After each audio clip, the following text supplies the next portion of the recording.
शब्द है ਅਸਥਾਵਰ ਜੰਗਮ ਕੀਟ ਪਤੰਗਾ। ਅਸਥਾਵਰ ਦਾ ਮੀਨਿੰਗ ਹੈਗਾ ਇੱਕ ਥਾਂ ਤੇ ਖਲੋਤੇ ਰਹਿਣ ਵਾਲੇ, ਜਿਵੇਂ ਪਰਬਤ ਨੇ, ਪਹਾੜ ਨੇ, ਰੁੱਖ ਨੇ, ਇਹਨਾਂ ਨੂੰ ਅਸਥਾਵਰ ਕਹਿੰਦੇ ਨੇ, ਜਿਹੜੇ ਇੱਕੋ ਥਾਂ ਤੇ ਖਲੋਤੇ ਹੋਏ ਨੇ। ਜੰਗਮ ਕਹਿੰਦੇ ਨੇ ਤੁਰਨ ਵਾਲੇ ਜਿਹੜੇ ਜੀਵ ਨੇ, ਜਿਵੇਂ ਬੰਦੇ ਨੇ, ਪਸ਼ੂ ਪੰਛੀ ਨੇ। ਕੀਟ ਦਾ ਮਤਲਬ ਕੀੜੇ, ਪਤੰਗਾ ਦਾ ਮਤਲਬ ਪਤੰਗੇ। ਅਨੇਕ ਜਨਮ ਕੀਏ ਬਹੁਰੰਗਾ। ਬਹੁਰੰਗਾ ਦਾ ਮਤਲਬ ਬਹੁਤ ਕਿਸਮਾਂ ਦੇ। ਕੀਏ ਦਾ ਮਤਲਬ ਅਸਾਂ ਕੀਤੇ, ਅਸਾਂ ਧਾਰੇ। ਇਹੋ ਜਿਹੇ ਕਈ ਕਿਸਮਾਂ ਦੇ ਜਨਮਾਂ ਵਿੱਚ ਆ ਚੁੱਕੇ ਹਾਂ। ਇਹੋ ਜਿਹੇ ਕਈ ਜਨਮਾਂ ਵਿੱਚ ਅਸੀਂ ਆ ਚੁੱਕੇ ਹਾਂ। ਹੁਣ ਦੇਖੋ, ਜਿਹੜਾ ਆਪਾਂ ਇਹ ਅਰਥ ਪੜ੍ਹਿਆ ਹੈ, ਕਿ ਇਹਨਾਂ ਤੁਕਾਂ ਦੇ ਨਾਲ ਇਸ ਅਰਥ ਦਾ ਸੰਬੰਧ ਬਣਦਾ ਹੈ ਕਿ ਅਸੀਂ ਇਹਨਾਂ ਜਨਮਾਂ ਦੇ ਵਿੱਚ ਆ ਚੁੱਕੇ ਹਾਂ। ਅਸੀਂ ਇਹਨਾਂ ਜਨਮਾਂ ਵਿੱਚ ਆ ਚੁੱਕੇ ਹਾਂ, ਇਹ ਤਾਂ ਮਤਲਬ ਇਹਨਾਂ ਤੁਕਾਂ ਦੇ ਵਿੱਚ ਕਿਤੇ ਹੈ ਹੀ ਨਹੀਂ। ਇਹਨਾਂ ਤੁਕਾਂ ਦੇ ਵਿੱਚ ਇਹ ਚੀਜ਼ ਨਹੀਂ ਹੈ ਕਿ ਅਸੀਂ ਇਹਨਾਂ ਦੇ ਵਿੱਚ ਆ ਚੁੱਕੇ ਹਾਂ।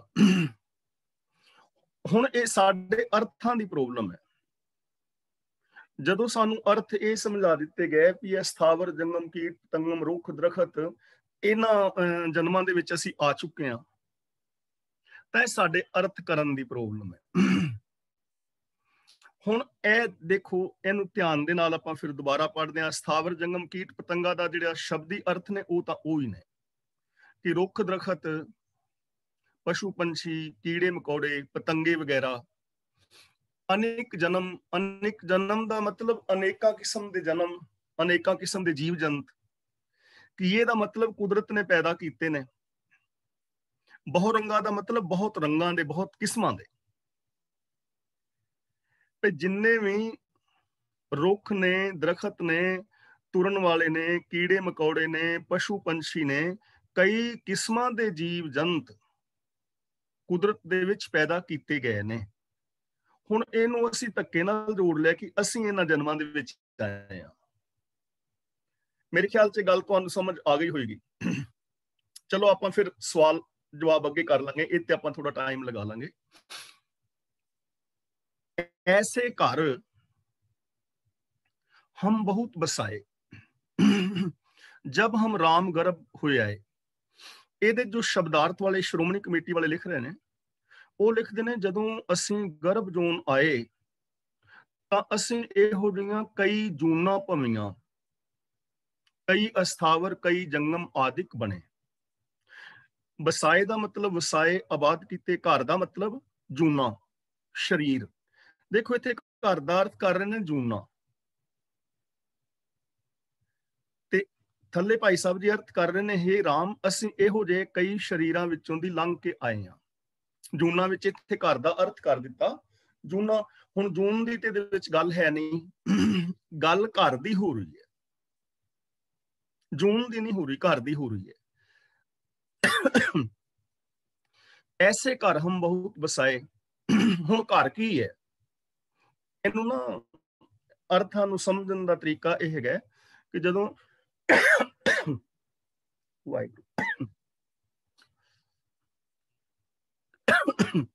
ਘਰ ਦੇ ਉੱਤੇ ਨਾ ਡਬਲ ਕਲਿੱਕ ਕਰੋਗੇ ਤਾਂ ਇੱਕ ਸਾਹਮਣੇ ਤੁਹਾਡੇ ਖੁੱਲ ਜਾਏਗਾ ਘਰ ਬਾਰੇ, ਤੇ ਉਹਦੇ ਵਿੱਚ ਘਰ ਸ਼ਬਦ ਦੇ ਤੁਹਾਨੂੰ ਕਰੀਬ ਕਰੀਬ 12 ਤੋਂ ਲੈ ਕੇ 12 ਕੁ ਅਰਥ ਤੁਹਾਨੂੰ ਮਿਲਣਗੇ। ਘਰ ਸ਼ਬਦ ਦੇ 12 ਅਰਥ ਮਿਲਣਗੇ। ਇਹਨਾਂ ਨੂੰ ਥੋੜਾ ਜਿਹਾ ਆਪਾਂ ਵਿਚਾਰ ਲੈਂਦੇ ਹਾਂ ਕਿ ਜਿਹੜੇ ਘਰ ਸ਼ਬਦ ਹੈ ਉਹਦੇ 12 ਅਰਥ ਸਾਨੂੰ ਕਿਹੜੇ ਕਿਹੜੇ ਮਿਲ ਰਹੇ ਨੇ।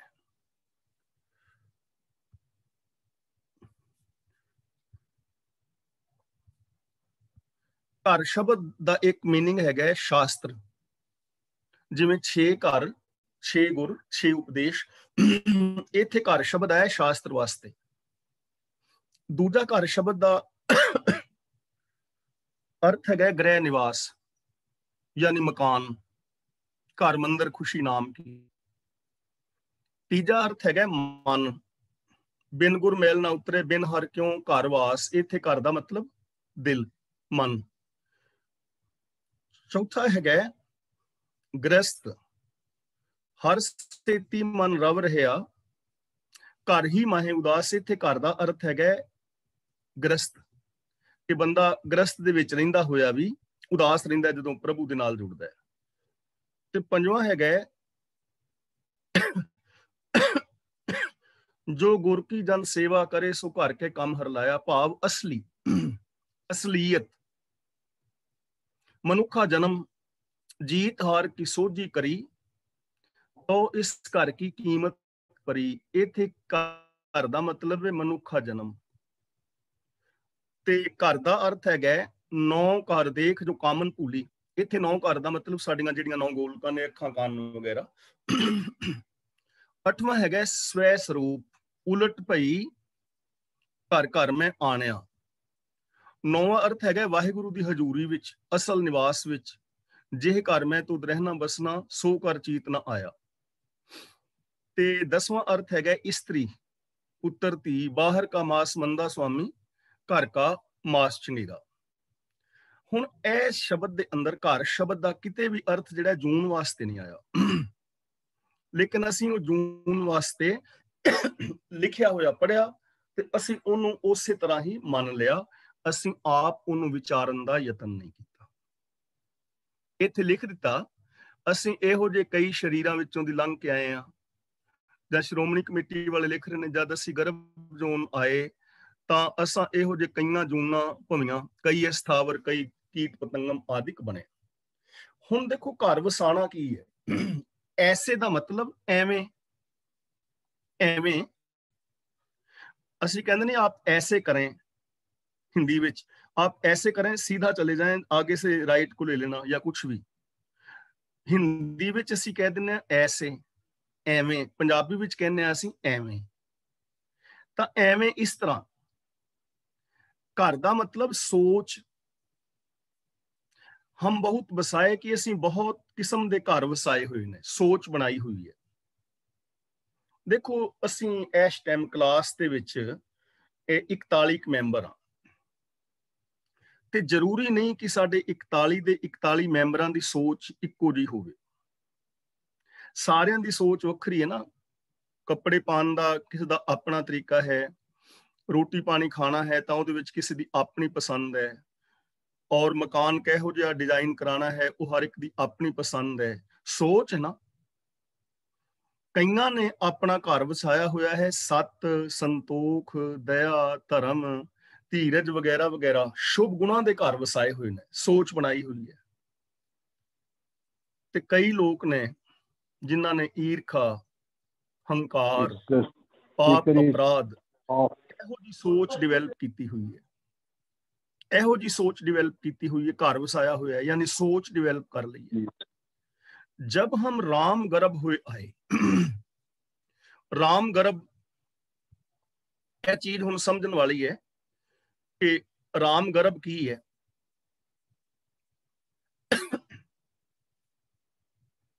जब हम राम गर्भ हुए आए,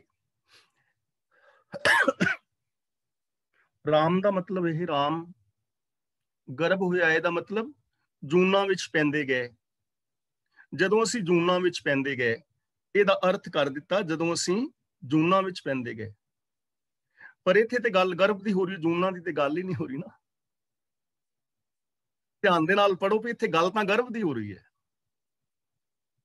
ਤੇ ਜੂਨਾਂ ਦੀ ਤੇ ਗੱਲ ਹੀ ਨਹੀਂ ਹੋ ਰਹੀ। ਜੇ ਅਸੀਂ ਇਸ ਅਸਲੀਅਤ ਨੂੰ ਸਮਝੀਏ ਤਾਂ ਸਾਡਾ ਬਹੁਤ ਕੁਝ ਕਲੀਅਰ ਹੋ ਜਾਏਗਾ। ਦੇਖੋ ਜਦੋਂ ਅਸੀਂ ਜੂਨਾਂ ਵਿੱਚ ਪੈਂਦੇ ਗਏ, ਭਾਈ ਸਾਹਿਬ ਸਿੰਘ ਜੀ ਨੇ ਅਰਥ ਇਹ ਕੀਤਾ ਹੈ ਔਰ ਡਾਕਟਰ ਮਨਮੋਹਨ ਸਿੰਘ ਨੇ ਕਰ ਰਹੇ ਨੇ ਅਰਥ, ਜਿਵੇਂ ਮੈਂ ਆਪਣੀ ਮਾਤਾ ਦੇ ਪੇਟ ਵਿੱਚ ਪਾਇਆ ਗਿਆ। ਇਹ ਅਰਥ ਜ਼ਿਆਦਾ ਵਧੀਆ ਹੈ। ਰਾਮ ਗਰਭ ਹੋਏ ਆਏ ਦਾ ਮਤਲਬ ਜਦੋਂ ਅਸੀਂ ਰੱਬੀ ਹੁਕਮ ਦੇ ਅੰਦਰ ਇਸ ਸੰਸਾਰ ਵਿੱਚ ਪ੍ਰਗਟ ਹੋਏ। ਰਾਮ ਗਰਭ ਦਾ ਮਤਲਬ ਰੱਬੀ ਹੁਕਮ ਦੇ ਅੰਦਰ ਜਦੋਂ ਅਸੀਂ ਇਸ ਸੰਸਾਰ ਵਿੱਚ ਪ੍ਰਗਟ ਹੋਏ ਤਾਂ ਫਿਰ ਅਸੀਂ ਕਈ ਤਰ੍ਹਾਂ ਦੇ ਘਰ ਵਸਾ ਲਏ, ਕਈ ਤਰ੍ਹਾਂ ਦੀਆਂ ਸੋਚਾਂ ਬਣਾ ਲਈਆਂ। ਈਰਖਾ, ਦਵੈਸ਼, ਵੈਰ, ਵਿਰੋਧ, ਸਤ, ਸੰਤੋਖ, ਦਇਆ, ਧਰਮ, ਧੀਰਜ, कई किस्म ਦੀਆਂ अलग-अलग किस्म ਦੀਆਂ ਸੋਚਾਂ ਨੇ।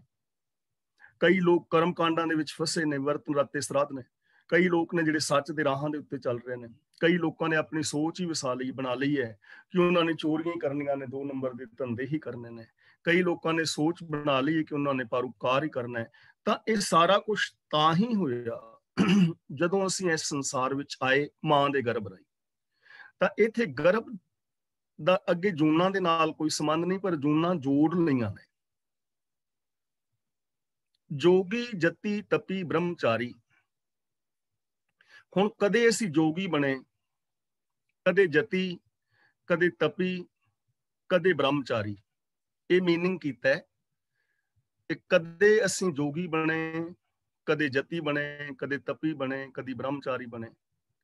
ਪਰ ਇਹਦਾ ਮਤਲਬ ਇਹ ਨਹੀਂ ਹੈ ਕਿ ਅਸੀਂ ਕਿਸੇ ਜਨਮ ਵਿੱਚ ਜੋਗੀ ਬਣ ਗਏ, ਕਿਸੇ ਵਿੱਚ ਜਤੀ ਬਣ ਗਏ, ਕਿਸੇ ਵਿੱਚ ਤਪੀ ਬਣ ਗਏ। ਇੱਕ ਸੋਚ ਹੈ, ਕਿਸੇ ਨੇ ਜੋਗੀ ਵਾਲੀ ਸੋਚ ਨੂੰ ਅਪਣਾ ਲਿਆ, ਘਰ ਵਸਾਰੇ ਨੇ ਨਾ। ਕਿਸੇ ਨੇ ਜਤੀ ਵਾਲੀ ਸੋਚ ਨੂੰ ਅਪਣਾ ਲਿਆ ਕਿ ਵਿਆਹ ਹੀ ਨਹੀਂ ਕਰਾਣਾ। ਕਿਸੇ ਨੇ ਤਪੀ ਤਪੱਸਿਆ ਵਾਲੀ ਸੋਚ ਨੂੰ ਅਪਣਾ ਲਿਆ ਕਿ ਮੈਂ ਅੱਗਾਂ ਦੇ ਵਿੱਚ ਹੀ ਆਪਣੇ ਸਰੀਰ ਨੂੰ ਤਪਾਣਾ ਹੈ। ਔਰ ਕਿਸੇ ਨੇ ਬ੍ਰਹਮਚਾਰੀ ਵਾਲੀ ਸੋਚ ਨੂੰ ਅਪਣਾ ਲਿਆ ਕਿ ਮੈਂ ਵਿਆਹ ਸ਼ਾਦੀ ਨਹੀਂ ਕਰਾਣੀ। ਕਬਹੂ ਰਾਜਾ ਛਤਰਪਤ, ਕਬਹੂ ਭਿਖਾਰੀ। ਕਬਹੂ ਦਾ ਮਤਲਬ ਕਦੇ, ਔਰ ਛਤਰਪਤ ਦਾ ਮਤਲਬ ਜਿਨ੍ਹਾਂ ਦੇ ਸਿਰ ਦੇ ਉੱਤੇ ਛਤਰ ਝੂਲਦਾ ਹੈ। ਭਿਖਾਰੀ ਦਾ ਮਤਲਬ ਭਿਖਾਰੀ। ਜੋ ਮਨੁੱਖ ਰੱਬ ਅੱਛਾ। ਕਬਹੂ ਰਾਜਾ ਛਤਰਪਤ, ਕਬਹੂ ਭਿਖਾਰੀ। ਕਦੀ ਬੰਦੇ ਦੇ ਅੰਦਰ ਸੋਚ ਆਉਂਦੀ ਹੈ ਕਿ ਮੈਂ ਛਤਰਪਤੀ ਬਾਦਸ਼ਾਹ ਹੋਵਾਂ। ਕਈਆਂ ਦੀ ਸੋਚ ਹੈ ਕਿ ਮੈਂ ਬਣਾ। ਆਪਣੇ ਆਪ ਨੂੰ ਕਈ ਵਾਰ ਬਾਦਸ਼ਾਹ ਬਣਨ ਲੱਗ ਜਾਂਦਾ ਹੈ, ਔਰ ਕਦੀ ਆਪਣੇ ਆਪ ਨੂੰ ਭਿਖਾਰੀ ਸਮਝਣ ਲੱਗ ਜਾਂਦਾ ਹੈ। ਫਲੈਕਸ ਦਾ ਸ਼ਿਕਾਰ ਹੋ ਜਾਂਦਾ ਕਿ ਮੈਂ ਤੇ ਭਿਖਾਰੀ ਹਾਂ, ਮੈਂ ਤੇ ਮੰਗਤਾ ਹੀ ਹਾਂ, ਮੇਰਾ ਤੇ ਕੁਛ ਨਹੀਂ ਹੋ ਸਕਣਾ। ਕਦੀ ਐਸੀ ਸੋਚ ਡਿਵੈਲਪ ਕਰ ਲਈ। ਕਦੀ ਇਹਨੇ ਆਪਣੇ ਆਪ ਨੂੰ ਇਹ ਸੋਚਿਆ ਕਿ ਮੈਂ ਛਤਰਪਤੀ ਬਾਦਸ਼ਾਹ ਬਣ ਜਾਵਾਂ। ਸਾਕਤ ਮਰਹਿ ਸੰਤ ਸਭ ਜੀਵੈ। ਸਾਕਤ ਦਾ ਮਤਲਬ ਸ਼ਕਤੀ ਦਾ ਉਪਾਸਕ, ਵਿਸ਼ਿਆਂ ਦੇ ਵਿੱਚ ਲੱਗਾ ਹੋਇਆ, ਜਿਹੜਾ ਰੱਬ ਨਾਲੋਂ ਸੱਚ ਨਾਲੋਂ ਟੁੱਟਿਆ ਹੋਇਆ। ਮਰਹਿ ਦਾ ਮਤਲਬ ਮਰਦੇ ਨੇ। ਜੇ ਤੇ ਹੁੰਦਾ ਨਾ ਮਰੇ, ਰਾਰੇ ਤੇ ਦੁਲਾਵਾਂ ਹੁੰਦੀਆਂ ਤੇ ਸਾਕਤ ਦੇ ਤੱਤੇ ਥੱਲੇ ਔਂਕੜ ਹੁੰਦਾ, ਫਿਰ ਇੱਕ ਸਾਕਤ ਦੀ ਗੱਲ ਹੋਣੀ ਸੀ। ਪਰ ਇੱਥੇ ਮਰਹਿ ਸ਼ਬਦ ਕਿਰਿਆਵਾਚੀ ਹੈ। ਕਿਰਿਆਵਾਚੀ ਸ਼ਬਦ ਦੇ ਆਖਰੀ ਹਾਹੇ ਨਾਲ ਸਿਹਾਰੀ ਹੈ, ਔਰ ਇਹ ਬਹੁਵਚਨੀ ਸ਼ਬਦ ਹੈ, ਇਸ ਕਰਕੇ ਸਾਕਤ ਵੀ ਬਹੁਵਚਨੀ ਹੈ। ਸਾਕਤ ਮਰਹਿ, ਜਿਹੜੇ ਰੱਬ ਨਾਲੋਂ ਸੱਚ ਨਾਲੋਂ ਟੁੱਟੇ ਹੋਏ ਨੇ ਉਹ ਸਾਰੇ ਮਰਦੇ ਨੇ। ਮਰਦੇ ਦਾ ਮਤਲਬ ਇਹ ਨਹੀਂ ਕਿ ਸਾਰੇ ਮਰ ਜਾਂਦੇ ਨੇ। ਜੇ ਤੇ ਰੱਬ ਨਾਲੋਂ ਟੁੱਟੇ ਸਾਰੇ ਮਰ ਜਾਂਦੇ ਹੁੰਦੇ ਤਾਂ ਫਿਰ ਦੁਨੀਆ ਤੇ ਮਾੜੇ ਬੰਦੇ ਤੇ ਰਹਿਣੀ ਨਹੀਂ ਸੀ। ਮਰਹਿ ਦਾ ਮਤਲਬ ਆਤਮਕ ਮੌਤੇ ਮਰ ਜਾਂਦੇ ਨੇ। ਉਹਨਾਂ ਦੇ ਅੰਦਰੋਂ ਇਨਸਾਨੀਅਤ ਮਰ ਜਾਂਦੀ ਹੈ, ਉਹਨਾਂ ਦੀ ਜ਼ਮੀਰ ਮਰ ਜਾਂਦੀ ਹੈ। ਸੰਤ ਸਭ ਜੀਵੈ। ਸੰਤ ਦਾ ਮਤਲਬ ਸ਼ਾਂਤ, ਜਿਹੜੇ ਵਿਸ਼ੇ ਵਿਕਾਰਾਂ ਤੋਂ ਸ਼ਾਂਤ ਨੇ, ਜਿਨ੍ਹਾਂ ਦੇ ਅੰਦਰ ਵਿਸ਼ੇ ਵਿਕਾਰਾਂ ਦੀ ਅੱਗ ਨਹੀਂ ਬਲਦੀ। ਜੀਵਨ ਦਾ ਮਤਲਬ ਸਾਰੇ ਆਤਮਕ ਜੀਵਨ ਜੀਂਦੇ ਨੇ। ਰਾਮ ਰਸਾਇਣ ਰਸਨਾ ਪੀਵਹਿ। ਰਸਾਇਣ ਇਹ 2 ਸ਼ਬਦਾਂ ਤੋਂ ਬਣਿਆ ਹੈ, ਰਸ ਆਇਨ। ਆਇਨ ਦਾ ਮਤਲਬ ਘਰ, ਰਸਾਂ ਦਾ ਘਰ, ਯਾਨੀ ਸਾਰੇ ਰਸਾਂ ਦਾ ਜਿਹੜਾ ਘਰ ਹੈ। ਰਾਮ ਦਾ ਮਤਲਬ ਰਮਿਆ ਹੋਇਆ ਪ੍ਰਭੂ, ਰਮੇ ਹੋਏ ਪ੍ਰਭੂ ਦੇ ਗੁਣ। ਜਿਹੜੇ ਰਮੇ ਹੋਏ ਪ੍ਰਭੂ ਦੇ ਗੁਣ ਨੇ ਉਹ ਸਾਰੇ ਸੁੱਖਾਂ ਦਾ ਸਾਰ ਨੇ, ਮੂਲ ਨੇ। ਰਸਨਾ ਪੀਵੇਂ ਦਾ ਮਤਲਬ ਜਿਹੜੇ ਰੱਬ ਦੇ ਪਿਆਰੇ ਨੇ ਨਾ, ਸ਼ਾਂਤ ਲੋਕ ਨੇ, ਜਿਨ੍ਹਾਂ ਨੇ ਗੁਣਾਂ ਨੂੰ ਗਾ ਕੇ ਆਪਣੇ ਅੰਦਰੋਂ ਵਿਕਾਰਾਂ ਨੂੰ ਸ਼ਾਂਤ ਕਰ ਲਿਆ ਹੈ, ਉਹ ਫਿਰ ਗੁਣਾਂ ਦੇ ਉਸ ਸੁੱਖਾਂ ਦੇ ਅੰਮ੍ਰਿਤ ਨੂੰ ਪੀਂਦੇ ਨੇ, ਯਾਨੀ ਉਹ ਗੁਣਾਂ ਦਾ ਆਨੰਦ ਮਾਣਦੇ ਨੇ। ਰਸਨਾ ਦੇ ਨਾਲ, ਜ਼ਬਾਨ ਦੇ ਨਾਲ ਉਹ ਗੁਣਾਂ ਦੀ ਗੱਲ ਕਰਦੇ ਨੇ। ਕਿਸੇ ਦੇ ਨਾਲ ਈਰਖਾ ਦਵੇਸ਼ ਵਾਲੇ ਬਚਨ ਨਹੀਂ ਬੋਲਣਗੇ। ਉਹਨਾਂ ਦੇ ਬੋਲਾਂ ਵਿੱਚ ਪੋਜ਼ਿਟਿਵਿਟੀ ਹੋਏਗੀ, ਸਕਾਰਾਤਮਕਤਾ ਹੋਏਗੀ। ਉਹਨਾਂ ਦੇ ਬੋਲਾਂ ਦੇ ਅੰਦਰ ਪਰਉਪਕਾਰ ਦੀ ਭਾਵਨਾ ਹੋਣਗੀਆਂ। ਤਾਂ ਰਾਮ ਰਸਾਇਣ, ਰਾਮ ਰਸਾਇਣ ਦਾ ਮਤਲਬ ਸਾਰੇ ਰਸਾਂ ਦਾ ਸਾਰ, ਰੱਬੀ ਗੁਣ ਜਿਹੜੇ ਨੇ, ਰੱਬ ਦਾ ਜੋ ਹੁਕਮ ਹੈ। ਸਾਰੇ ਸੁੱਖਾਂ ਦਾ ਸਾਰ ਹੈ। ਆਪਾਂ ਸੁਖਮਨੀ ਸਾਹਿਬ ਵਿੱਚ ਲੰਬੀ ਚੌੜੀ ਵਿਚਾਰ ਇਸ ਬਾਰੇ ਕੀਤੀ ਹੈ। ਸੁਖਮਨੀ ਸੁਖ ਅੰਮ੍ਰਿਤ ਪ੍ਰਭ ਨਾਮ, ਭਗਤ ਜਨਾ ਕੇ ਮਨ ਵਿਸਰਾਮ, ਕਿ ਜੋ ਰੱਬ ਦਾ ਹੁਕਮ ਹੈ ਨਾ, ਉਹ ਸਾਰੇ ਸੁੱਖਾਂ ਦਾ ਮੂਲ ਹੈ। ਕਿ ਜੋ ਰੱਬ ਦੇ ਪਿਆਰੇ ਨੇ ਉਸ ਨੂੰ ਪੀਂਦੇ ਨੇ, ਮਾਣਦੇ ਨੇ, ਉਹਦੇ ਤੇ ਅਮਲ ਕਰਦੇ ਨੇ। ਕਹੋ ਕਬੀਰ ਪ੍ਰਭ ਕਿਰਪਾ ਕੀਜੈ। ਹੁਣ ਸਾਨੂੰ ਇੱਕ ਸੇਧ ਦੇ ਰਹੇ ਨੇ ਕਿ ਜੇ ਜੀਵਨ ਦੇ ਅੰਦਰ ਕਿਤੇ ਗੜਬੜ ਹੋ ਗਈ ਹੈ, ਮੰਨ ਲਓ ਕਿ ਅਸੀਂ ਕੋਈ ਗਲਤ ਘਰ ਵਸਾ ਬੈਠੇ ਹਾਂ। ਗਲਤ ਘਰ ਦਾ ਮਤਲਬ ਸੋਚ ਆਪਣੀ ਗਲਤ ਬਣਾ ਲਈ ਹੈ, ਈਰਖਾ ਦਵੈਸ਼ ਵਾਲੀ, ਵੈਰ ਵਿਰੋਧ ਵਾਲੀ, ਇਨਫੀਰੀਓਰਿਟੀ ਕੰਪਲੈਕਸ ਜਾਂ ਸੁਪਰੀਓਰਿਟੀ ਕੰਪਲੈਕਸ ਵਾਲੀ, ਜਾਂ ਵਿਕਾਰਾਂ ਵਾਲੀ। ਤਾਂ ਫਿਰ ਉਹਨੂੰ ਬਦਲਣ ਦੀ ਜ਼ਰੂਰਤ ਹੈ। ਅਸੀਂ ਉਹਨੂੰ ਬਦਲ ਸਕਦੇ ਹਾਂ। ਜੇ ਕਿਤੇ ਭੁੱਲ ਹੋ ਗਈ ਹੈ, ਅਸੀਂ ਆਪਣੀ ਮੰਜ਼ਿਲ ਤੋਂ ਗਲਤ ਐਗਜ਼ਿਟ ਲੈ ਲਿਆ ਹੈ, ਤਾਂ ਇੱਥੇ ਹੁਣ ਸਾਨੂੰ ਯੂ ਟਰਨ ਲੈਣਾ ਦੱਸ ਰਹੇ ਨੇ। ਕਹੋ ਕਬੀਰ ਪ੍ਰਭ ਕਿਰਪਾ ਕੀਜੈ, ਕਿ ਹੇ ਪ੍ਰਭੂ ਮੇਰੇ ਤੇ ਕਿਰਪਾ ਕਰ। ਤੇ ਉਹ ਪ੍ਰਭੂ ਕਿੱਥੇ ਹੈ ਜਿਸ ਨੇ ਕਿਰਪਾ ਕਰਨੀ ਹੈ? ਸਾਡੇ ਸਾਰਿਆਂ ਦੇ ਅੰਦਰ ਹੈ, ਮੇਰੇ ਅੰਦਰ ਹੈ, ਉਹ ਤੁਹਾਡੇ ਅੰਦਰ ਹੈ। ਘਟ ਘਟ ਮੈਂ ਹਰ ਜੂ ਬਸੈ, ਸਭ ਮੈਂ ਜੋਤ ਜੋਤ ਹੈ ਸੋਏ। ਤੇ ਕਿਰਪਾ ਸਾਰਿਆਂ ਦੇ ਉੱਤੇ ਹੋਈ ਪਈ ਹੈ। ਹਰ ਇੱਕ ਦੇ ਅੰਦਰ ਸਤ, ਸੰਤੋਖ, ਦਇਆ, ਧਰਮ, ਧੀਰਜ, ਇਹ ਸਾਰੇ ਦੇ ਸਾਰੇ ਗੁਣ ਅੰਦਰ ਠਾਠਾਂ ਮਾਰਦੇ ਨੇ ਪਏ। ਜ਼ਰੂਰਤ ਹੈ ਉਹਨਾਂ ਨੂੰ ਅਪਣਾਉਣ ਦੀ। ਹਾਰ ਪਰੇ ਅਬ ਪੂਰਾ ਦੀਜੈ। ਹਾਰ ਪਰੇ ਦਾ ਮਤਲਬ ਥੱਕ ਕੇ, ਹੇ ਪ੍ਰਭੂ ਅਸੀਂ ਥੱਕ ਕੇ ਤੇ ਤੇਰੇ ਚਰਨਾਂ ਦੀ ਸ਼ਰਨ ਵਿੱਚ ਅਸੀਂ ਆ ਗਏ ਹਾਂ, ਤੇ ਮੈਨੂੰ ਪੂਰਨਤਾ ਬਖਸ਼। ਯਾਨੀ ਮੈਂ ਥੱਕ ਕੇ, ਹਾਰ ਕੇ, ਕਿ ਜਿੰਨੇ ਵੀ ਅਵਗੁਣ ਨੇ, ਜਿੰਨੀ ਵੀ ਮਾੜੀ ਸੋਚ ਹੈ, ਉਹਨੂੰ ਮੈਂ ਆਪਣਾ ਕੇ ਵੇਖ ਲਿਆ ਹੈ। ਲੋਕਾਂ ਨਾਲ ਲੜ ਕੇ ਵੇਖ ਲਿਆ ਹੈ, ਈਰਖਾ ਕਰਕੇ ਵੇਖ ਲਿਆ ਹੈ, ਹੰਕਾਰ ਕਰਕੇ ਵੇਖ ਲਿਆ ਹੈ, ਲੋਕਾਂ ਦੇ ਕੰਮ ਗਵਾ ਕੇ ਵੇਖ ਲਏ ਨੇ, ਠੱਗੀਆਂ ਮਾਰ ਕੇ ਵੇਖ ਲਈਆਂ ਨੇ, ਪਰ ਸ਼ਾਂਤੀ ਨਹੀਂ ਮਿਲੀ, ਸੁੱਖ ਨਹੀਂ ਮਿਲਿਆ। ਇਸ ਲਈ ਮੈਂ ਇਹਨਾਂ ਚੀਜ਼ਾਂ ਤੋਂ ਹਾਰ ਗਿਆ ਹਾਂ। ਮੈਂ ਇਹਨਾਂ ਚੀਜ਼ਾਂ ਨੂੰ ਛੱਡ ਦਿੱਤਾ ਹੈ, ਤੇ ਮੈਂ ਤੇਰੇ ਚਰਨਾਂ ਦੀ ਸ਼ਰਨ ਲਈ ਹੈ। ਮੈਨੂੰ ਪੂਰਨਤਾ ਬਖਸ਼, ਮੈਨੂੰ ਗੁਣਾਂ ਦੀ ਦਾਤ ਬਖਸ਼। ਤਾਂ ਇਹ ਸ਼ਬਦ ਦੀ ਜਿਹੜੀ ਵਿਚਾਰ ਹੈ ਇੱਥੇ ਸਮਾਪਤ ਹੈ। ਇਹ ਸ਼ਬਦ ਦੀ ਵਿਚਾਰ ਆਪ ਨੂੰ ਕਿਵੇਂ ਲੱਗੀ, ਇਹ ਹੁਣ ਤੁਸੀਂ ਕੱਲਾ ਕੱਲਾ ਵੀਰ ਭੈਣ ਦੱਸ ਸਕਦੇ ਹੋ, ਕਿਉਂਕਿ ਇਹਦੇ ਵਿੱਚ ਕਾਫੀ ਸਾਰੀ ਕਨਫਿਊਜ਼ਨ ਸੀ। ਤਾਂ ਉਹ ਤੁਹਾਡੀ ਮੇਰੇ ਖਿਆਲ ਦੇ ਅੰਦਰ ਦੂਰ ਹੋ ਗਈ ਹੋਵੇਗੀ। ਹਾਂਜੀ ਵੀਰ ਤਰਲੋਚਨ ਸਿੰਘ। ਠੀਕ ਹੈ ਜੀ, ਬਹੁਤ ਬਹੁਤ ਧੰਨਵਾਦ ਜੀ ਗਿਆਨੀ ਜੀ। ਬਹੁਤ ਵਧੀਆ ਤਰੀਕੇ ਦੇ ਨਾਲ ਇਹ ਆਪ ਜੀ ਨੇ ਸੋਚ ਦਿੱਤੀ ਹੈ। ਤੇ ਪ੍ਰੋਬਲਮ ਇਹ ਹੈ ਕਿ ਸਾਡੀ ਸਮਝ ਪੂਰੀ ਤਰ੍ਹਾਂ ਨਹੀਂ ਪੈਂਦੀ ਕਰਕੇ ਤਾਂ ਸਾਡੇ ਜਿਹੜੇ ਉਹ ਅੱਖਰੀ ਅਰਥ ਜਿਹੜੇ ਆ ਉਹ ਛੇਤੀ ਸਮਝ 'ਚ ਪੈ ਜਾਂਦੇ ਆ। ਇਸ ਕਰਕੇ ਕਿਉਂਕਿ ਸਾਡੇ ਅੰਦਰ ਮਨੌਤਾਂ ਜਿਹੜੀਆਂ ਨਾ ਹੈਗੀਆਂ ਇਹਨਾਂ ਦੀ ਵਿਆਖਿਆ ਦੀਆਂ, ਉਹ ਜਨਮ ਤੋਂ ਲੈ ਕੇ ਹੁਣ ਤਾਈਂ ਇੰਨੀਆਂ ਪ੍ਰਬਲ ਹੋਈਆਂ ਆ, ਸਟਰੋਂਗ ਹੋਈਆਂ ਆ ਕਿ ਇੱਕਦਮ ਉਧਰ ਲਿੰਕ ਹੋ ਜਾਂਦਾ ਹੈ ਜੀ। ਦੇਖੋ ਨਾ, ਹਾਰ ਪਰੇ ਪੂਰਾ ਦੀਜੈ, ਇਹਦਾ ਅਰਥ ਲਿਖ ਰਹੇ ਨੇ ਹਾਰ ਦਾ ਮਤਲਬ ਹਾਰ ਕੇ, ਤੇ ਨਾਲ ਲਿਖ ਰਹੇ ਨੇ ਜੂਨਾ ਵਿੱਚ ਪੈ ਪੈ ਕੇ ਥੱਕ ਕੇ। ਹੁਣ ਹਾਰ ਪਰੇ ਤੇ ਜੂਨਾ ਤੇ ਇੱਥੇ ਹੈ ਹੀ ਨਹੀਂ। ਜੂਨਾ ਦੇ ਵਿੱਚ ਧੱਕੇ ਨਾਲ ਸ਼ਬਦ ਇਹ ਲਿਆਂਦਾ ਜਾ ਰਿਹਾ ਨਾ, ਹਾਰ ਪਰੇ। ਤਾਂ ਇੱਥੇ ਜੂਨਾ ਦੀ ਤੇ ਗੱਲ ਹੈ ਨਹੀਂ, ਹਾਰਨ ਦੀ ਗੱਲ ਹੈ, ਥੱਕਣ ਦੀ ਗੱਲ ਹੈ। ਤੇ ਥੱਕੇ ਅਸੀਂ ਕਿਵੇਂ? ਵਿਕਾਰ ਕਮਾ ਕਮਾ ਕੇ ਥੱਕ ਚੁੱਕੇ ਹਾਂ। ਤੇ ਹੁਣ ਮੈਨੂੰ ਪੂਰਨਤਾ ਚਾਹੀਦੀ, ਮੈਂ ਅਧੂਰਾ, ਮੈਂ ਗੁਣਾਂ ਦੇ ਨਾਲ ਜੁੜਾਂ। ਇਸ ਲਈ ਨਾ ਜ਼ਰੂਰਤ ਹੈਗੀ ਹੈ ਕਿ ਸਾਨੂੰ ਸ਼ਬਦ ਵੇਖਣ ਦੀ ਲੋੜ ਹੈ ਕਿ ਸ਼ਬਦਾਵਲੀ ਕੀ ਹੈ, ਕਿ ਜਿਹੜਾ ਅਰਥ ਕੀਤਾ ਜਾ ਰਿਹਾ ਹੈ ਉਹ ਅਰਥ ਜੇ ਸ਼ਬਦ ਦੀ ਸ਼ਬਦਾਵਲੀ ਹੈ ਉਹਦੇ ਨਾਲ ਮੇਲ ਖਾਂਦਾ ਹੈ, ਤਾਂ ਇਹ ਚੀਜ਼ ਨਾ ਟਰਾਈ ਜ਼ਰੂਰ ਕਰ ਲੈਣੀ ਚਾਹੀਦੀ ਹੈ। ਔਰ ਇਹ ਨਹੀਂ ਕਿ ਇੱਕ ਬੰਦੇ ਨੇ ਜੋ ਅਰਥ ਕਰ ਦਿੱਤਾ ਹੈ ਕਿ ਉਹ ਅੰਤਿਮ ਅਰਥ ਹੈਗਾ। ਸਾਡੀ ਸੋਚ ਦੇ ਵਿੱਚੋਂ ਇਹ ਚੀਜ਼ ਨਿਕਲਣੀ ਚਾਹੀਦੀ ਹੈ। ਹੋਰ ਵਧੀਆ ਅਰਥ ਕੋਈ ਕਰ ਸਕਦਾ ਹੈ, ਹੋਰ ਉਹਦਾ ਵਧੀਆ ਅਰਥ ਹੋ ਸਕਦਾ ਹੈ। ਸਹੀ ਗੱਲ ਹੈ ਜੀ ਤੁਹਾਡੀ। ਅਸੀਂ ਆਪਣੇ 2-3 ਜਣੇ ਸਾਡੇ ਨਾਲ ਅਨਮਿਊਟ ਹੋਏ, ਮੇਰੇ ਦਿਮਾਗ 'ਚ ਇੱਕੋ ਗੱਲ ਆਉਂਦੀ ਹੈ ਜੀ, ਵੀ ਜਿਹੜੀ ਗੁਰਬਾਣੀ ਆਪਾਂ ਜਿੱਦਾਂ ਪੜ੍ਹਦੇ ਆ ਨਾ, ਕਈ ਗੁਰਬਾਣੀ ਦੇ ਸਿੱਧੇ, ਕਿਉਂਕਿ ਇਹ ਕਵਿਤਾ ਦੇ ਰੂਪ ਦੇ ਵਿੱਚ ਆ, ਉਹਦਾ ਤੁਹਾਨੂੰ ਸਾਰੇ ਭਾਵ ਅੱਗਿਓਂ ਪਿੱਛੋਂ ਸਾਰੇ ਲੈਣੇ ਪੈਂਦੇ ਆ, ਤਾਂ ਜਾ ਕੇ ਪਤਾ ਲੱਗਦਾ। ਜਿਹੜੀਆਂ ਘੁੰਡੀਆਂ ਤੁਸੀਂ ਜਿੱਦਾਂ ਖੋਲੀਆਂ ਨਾ, ਵੀ ਉਹਨਾਂ ਦਾ ਕੀ ਮਤਲਬ ਆ, ਉਹ ਇਸ ਤਰੀਕੇ ਨਾਲ ਤੁਸੀਂ ਸੋਚੋ। ਜਿੱਦਾਂ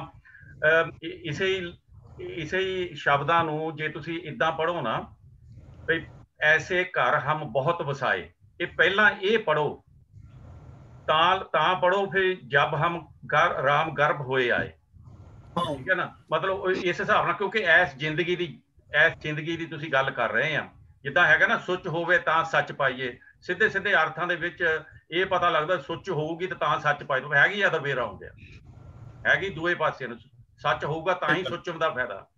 ਇਦਾਂ ਜਿਹੜੀ ਸ਼ਬਦਾਵਲੀ ਆ ਨਾ ਉਹਦੇ ਵਿੱਚ ਜਿਹੜਾ ਮਤਭੇਦ ਆ ਉਹ ਕਈ ਵਾਰੀ ਸਾਡੇ ਆਮ ਸਾਨੂੰ ਨਹੀਂ ਪਤਾ ਲੱਗਦਾ ਇਸ ਚੀਜ਼ ਦਾ। ਚਲੋ ਜਿੱਦਾਂ ਤੁਸੀਂ ਵੀ ਕਿਹਾ ਜੀ ਵੀ ਉਹ ਤੁਹਾਡੇ ਵੀ ਫਾਈਨਲ ਨਹੀਂ ਹੈਗੇ, ਤੁਸੀਂ ਆਪਣੇ ਆਪ ਨੂੰ ਇਦਾਂ ਨਾ ਕਰੋ ਕਿ ਗਿਆਨੀ ਜੀ ਨੇ ਜੋ ਕਹਿਤਾ ਉਹੀ ਹੋ ਸਕਦਾ ਕੋਈ ਹੋਰ ਵੀ ਇਹਦੀ ਵਿਆਖਿਆ ਵਧੀਆ ਕਰ ਸਕਦਾ ਹੋਵੇ, ਤੁਹਾਨੂੰ ਐਗਰੀ ਕਰ ਸਕਦਾ ਕੋਈ, ਜਿਹੜੀ ਤੁਹਾਨੂੰ ਵਿਚਾਰ ਦਿੱਤੀ ਜਾਂਦੀ ਉਹਦੇ ਬਾਰੇ ਡਿਸਕਸ ਜ਼ਰੂਰ ਕਰੋ।